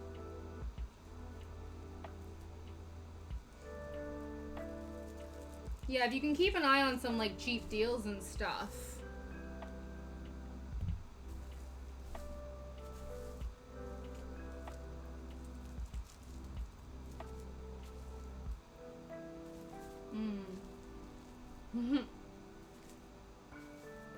Yeah, no, it's amazing. I just find that I don't know, I start getting hangry. I start like, my brain turns to mush.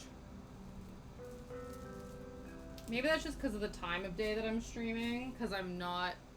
Again, my awake period is from 10 to 6. It's after 6 now, guys.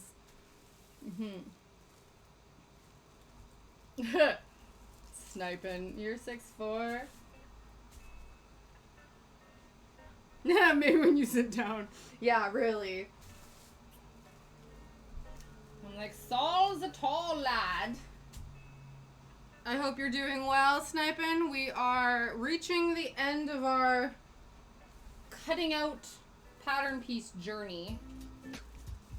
It's been good. I think it's going well. Like I said, I think I'm getting a little fatigued now, but we're on the home stretch, so can't complain. We just gotta push on through.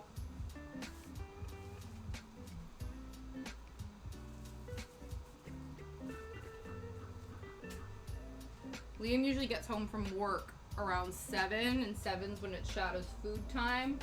So we at least have to get done by then. I think we will. That gives us like what? Yeah, 40 minutes. I think we'll be done in less than 40 minutes, hopefully. Been lurking for a while? Yeah, hey man, not a problem. Lurk for a little, for a long time, doesn't matter to me. I'm always happy to see you regardless.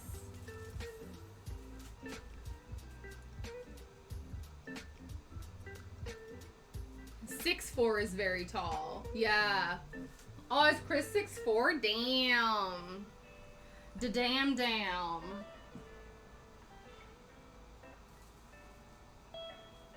That's like basketball level. Basketball player tall. Not that there can't be like shorter basketball players, but as soon as I hear 6'4", I'm like, basketball.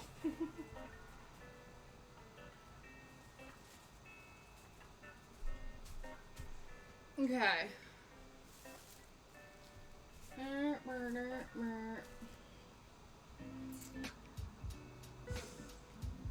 Think we are ready?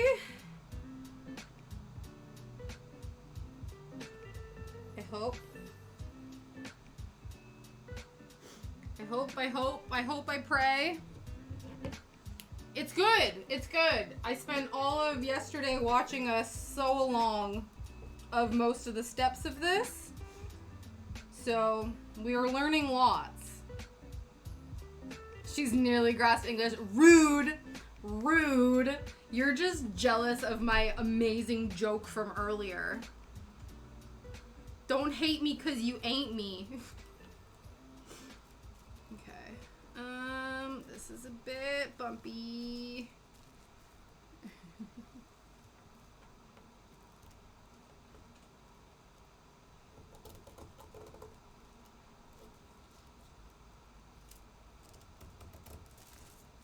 I was gonna say, I feel like Canadian English is probably the funkiest of the bunch because we also like to throw in some French words too.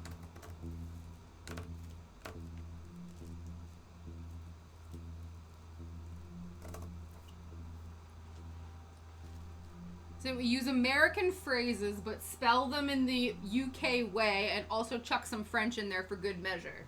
That's how Canadians speak. Okay, and then I'm gonna cut this guy here.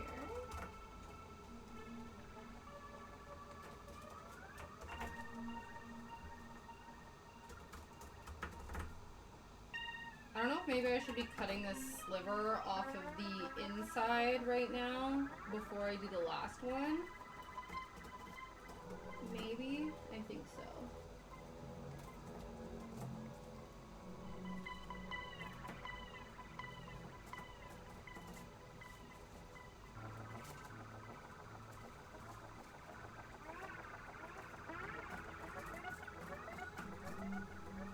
Yeah, I'm almost done, Shadow.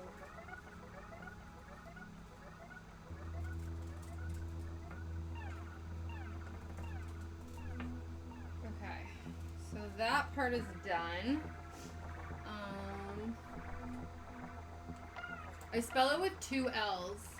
Yeah, canceled with 2 L's. And didn't add any shit to say. It's only to turn something into a statement into a question. That is the appropriate use of the term A. A is only to be used when you are turning a statement into a question. Okay, this, damn it. Okay. This doesn't seem correct. I'm just gonna...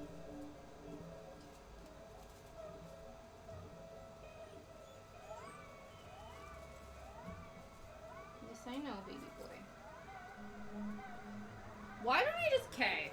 Why am I not just gonna... Like, I should just take the scissors like this, shouldn't I? And once it's taut... Okay, I think we're gonna do that instead, and we'll do that after we cut the whole thing out. I think that's a smart idea. 1 L's American, canceled 2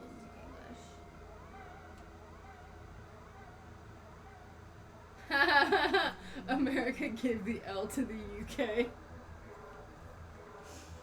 That's funny. Yes, I'm aware you exist, Shadow. I can hear you. I can see you. I'm almost done.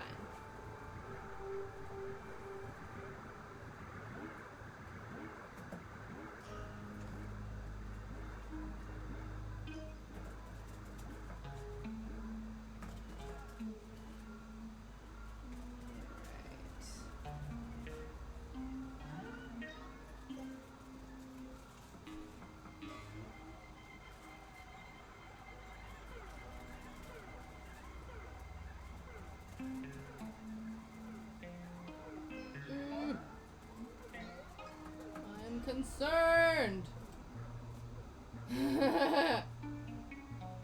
We gave you James Corden. We gave the L back. Yeah.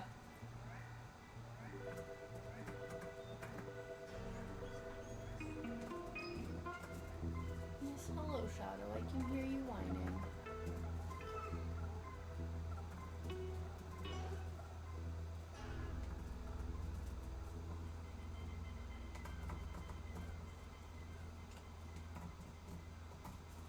So once we finish cutting this out, then we have to mark up our lines and notches and stuff.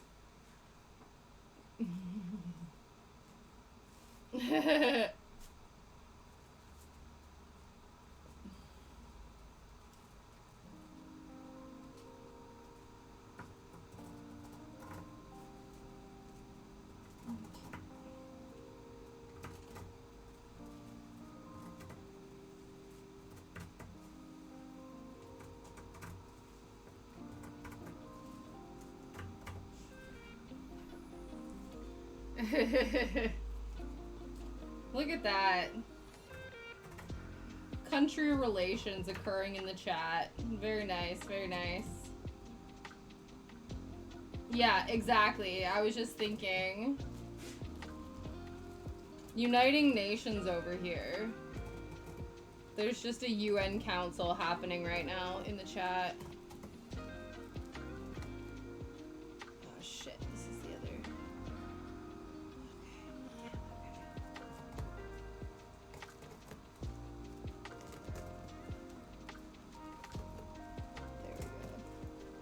Sorta, kinda, maybe.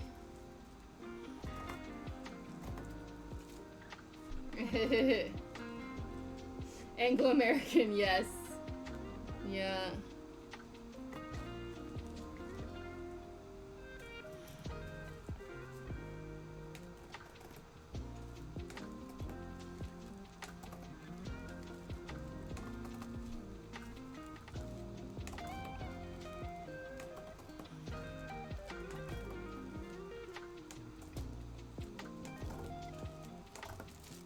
Ah.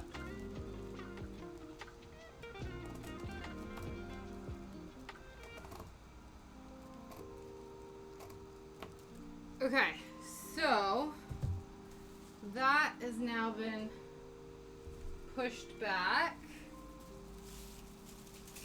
So now we're just literally gonna cut along the folded edge. I think that should work well enough, right? I don't know. I'm concerned. Okay, let's just. I don't know. I don't know. We basically need to cut this in half.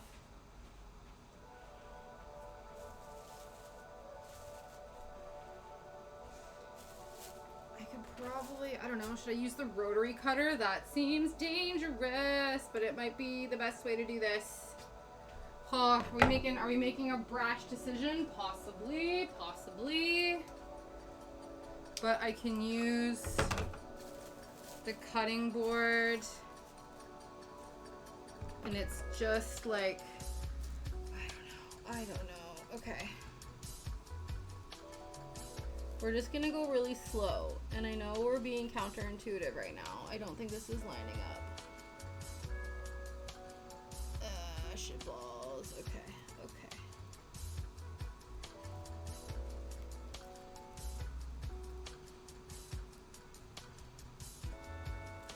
This makes me very nervous. We are doing the thing we said we wouldn't. We are freehanding and I am moving it right into my finger, but it's fine.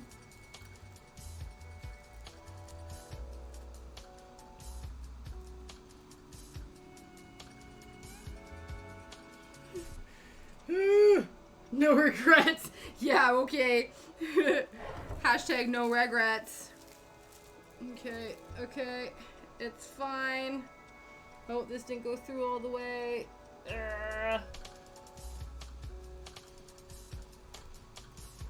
This is now fraying. It's fine. Obviously, my rotary blade is not very sharp. That is problematic for what we're trying to do here.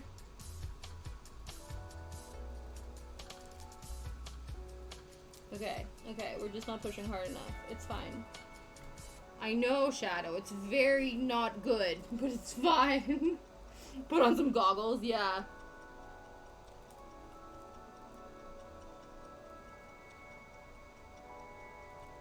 Again, we have a 3 or a 5/8 of an inch seam allowance. So if we fuck this up, we're just gonna hide it.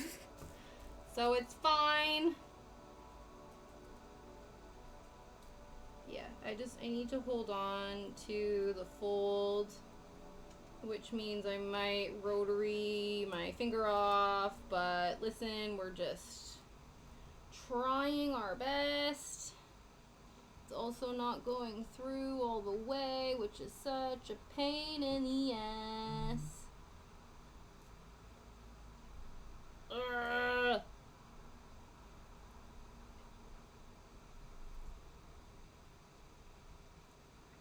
Okay, back on track, kind of. This is kind of working, but not really. Alright.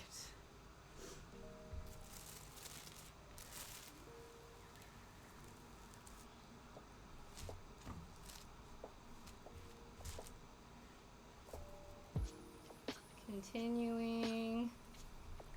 Pushing down with force. Hoping to cut through both levels of fabric. Please don't get stuck.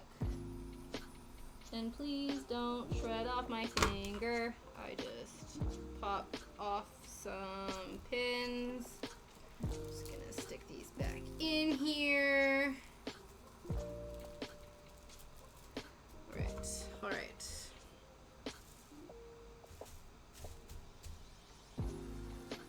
Stop popping off. Okay. Pressing down the seam and chopping it. Hopefully this works.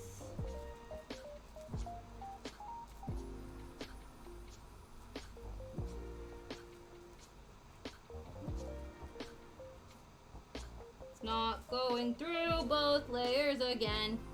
I'm getting really annoyed. There we go. It's fine. It's fine. Okay. We're almost done. Almost done. We've cut it. It's probably like fraying to shit, but it's fine. We're gonna fix the seams and it's gonna be fine. Okay.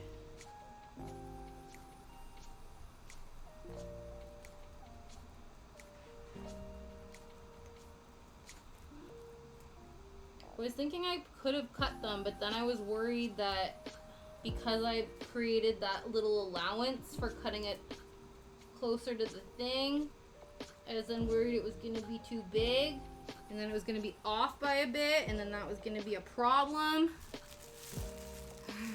So extreme. Yeah. Okay, almost done.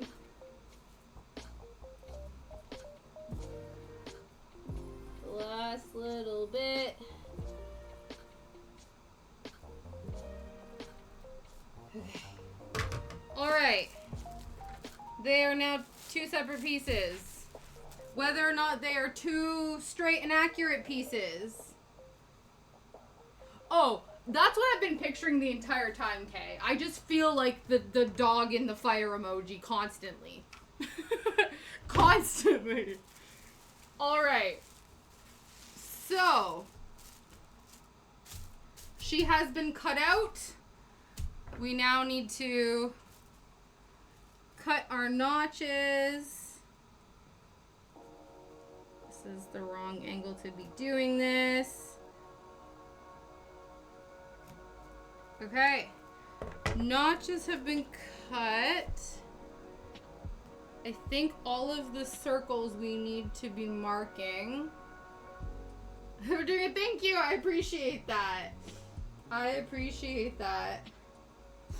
Okay, center back. So we need to stick a pin in. Hold up. Stick a pin in the center of this. And draw a circle around it. It doesn't really show up with this guy, but the other one, well, there we go. Why is this going so much better than the first time I did it? Riddle me this.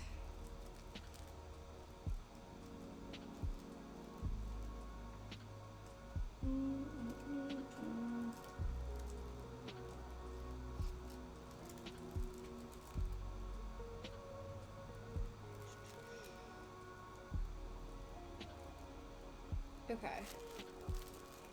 And I can kind of see that, not well. You're on fire in the best way. Hey! I like that. I like that. Alright, we're gonna turn this over to where our circle is, and we're just gonna color it in with this, just so that I can see it better.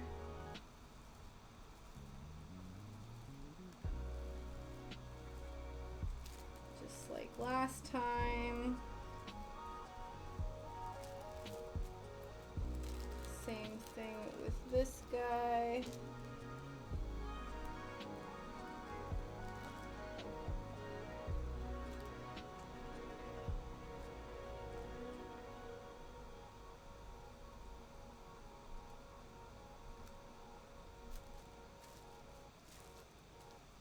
Oh, perfect. The thing that we like jankily cut is at the back anyway, so it doesn't matter. It does matter, but like it's not a concern. Well, it's the back of the dress anyway. The doy, it's fine. Okay. That's that bit. We need to cut those notches. We have to mark this guy now, and then we do our casing again, and then I think that's it. I think we're done after this, which is amazing that we got all of this done. So we didn't go too much overtime today.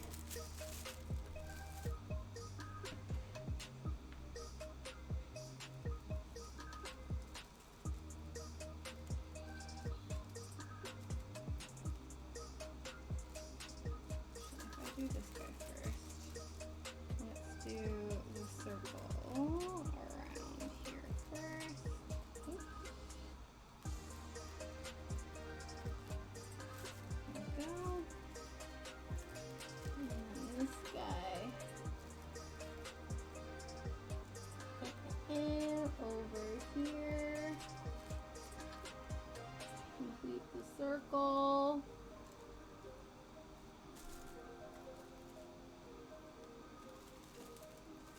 Excellent. Do the same thing. Color it in with the white one so we can see it better.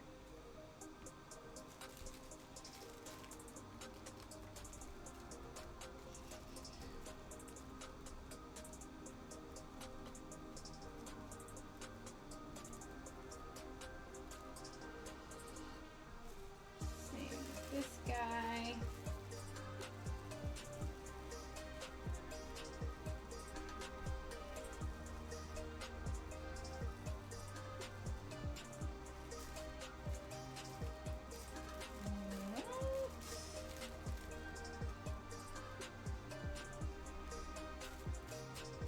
Circle's done. Anything else on here? I don't think so. So the last bit is the carbon paper. So we will do what we did last time, which is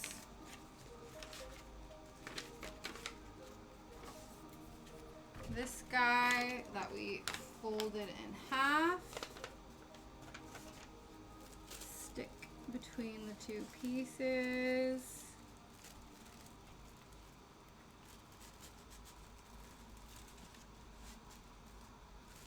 make sure they're lined up as best as they can be.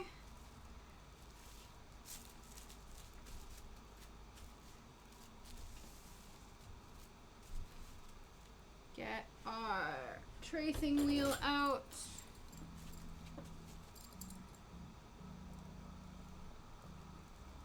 Trace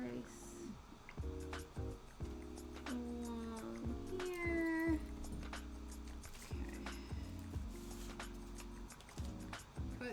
guys back just for stability when we do the other side.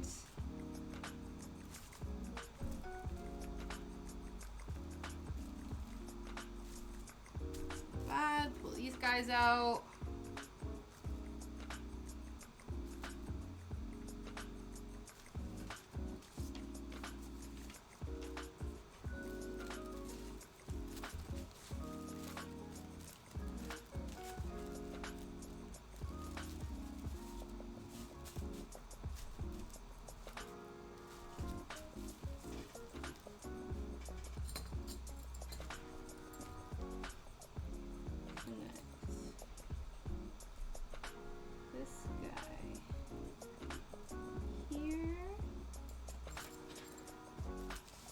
Hopefully that's enough. Yeah, I think that's fine. Perfect.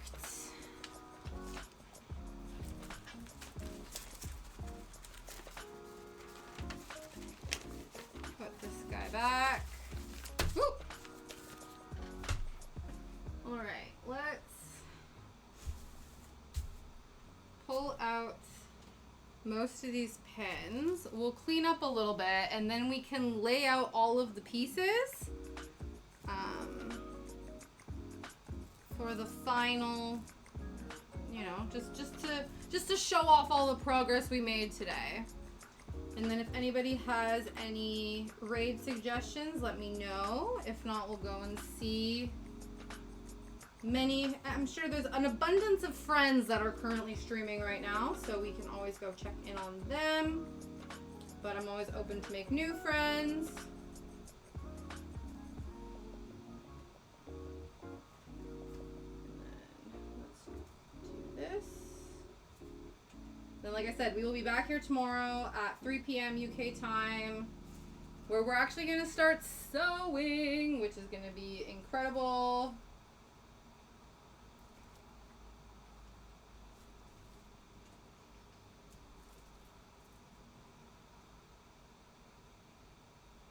Ooh, a Chill Potter streaming now. Ooh, that would be fun.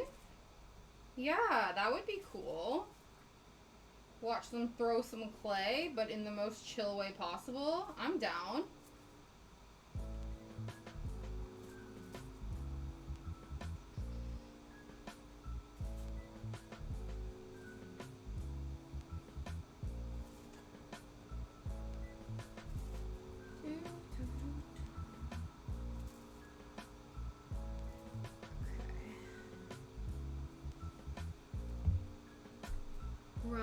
Lion. Cool.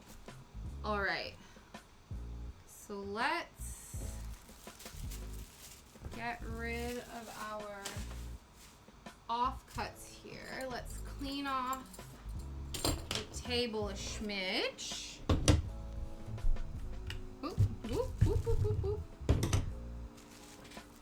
So we got our front piece. This is our sash here.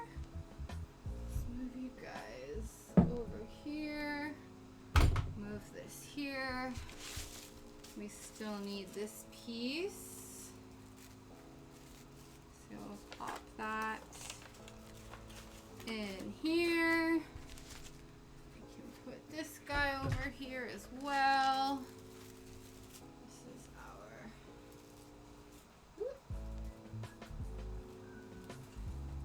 Fan. Yeah, thank you. Yes, we've achieved all that we have set out to do today. Oops.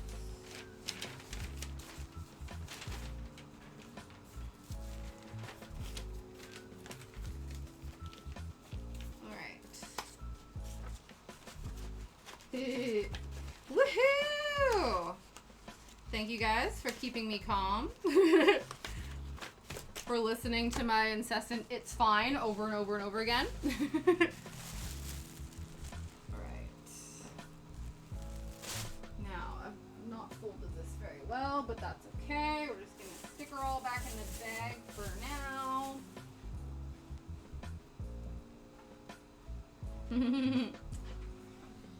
Thank you. Couldn't have done it without you guys, truly. This has been an adventure for all of us. Ooh.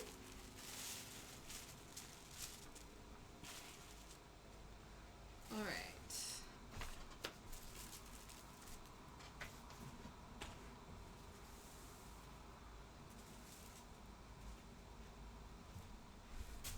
Pattern piece 1, pattern piece 2. Yeah, you helped. Yeah. You did, yes. Excellent, excellent assisting. 10 out of 10. But truly. Alright, here we go. Pattern piece 1, pattern piece 2, pattern piece 3, pattern piece 4. We crushed it. Good job, team. Excellent job. All right, let's now move over here. Get the mouse so we can... I forgot the flange over by the thingy. But yes, no, there's another piece called, it's piece number 5, but we don't need to cut it out of fabric. It's just like, I don't know, I think we use the interfacing for that, which is something I don't know or understand, but we will learn together. All right, let's go and pull up our friend. The moment I boom boop boop boo doo boo doo boo doo boop boop boop boop boo doo boo doo. I told you guys how in the 5th grade we had like a dance unit in gym class and we had to choreograph a dance for that one. Oh, I gotta grab my food. Yeah, no problem. Yeah, girl, go eat some food. I will see you tomorrow for your early before you jet off home early Friday fun times. But yes, please go eat. And then, yes, have an amazing night. And I will see you later. Okay, let's find our new friend.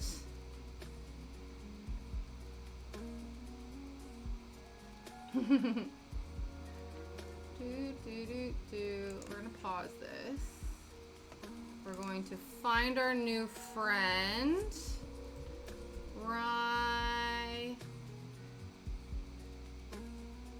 No lion. Perfect. We'll pull them up. Pottery time. Exciting. I'm excited. Let's go. Here is the raid message.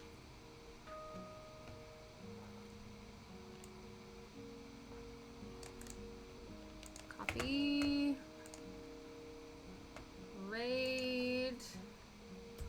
Rhino lion.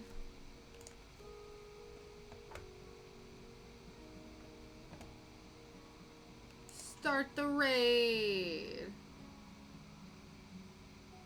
Yeah, mine is too. Is it the one, the preview is like not what the actual person is? It's weird. All right. Thank you guys so much for hanging out. I'll see you again tomorrow where we're gonna sew a dress. Oh my God. Okay, bye.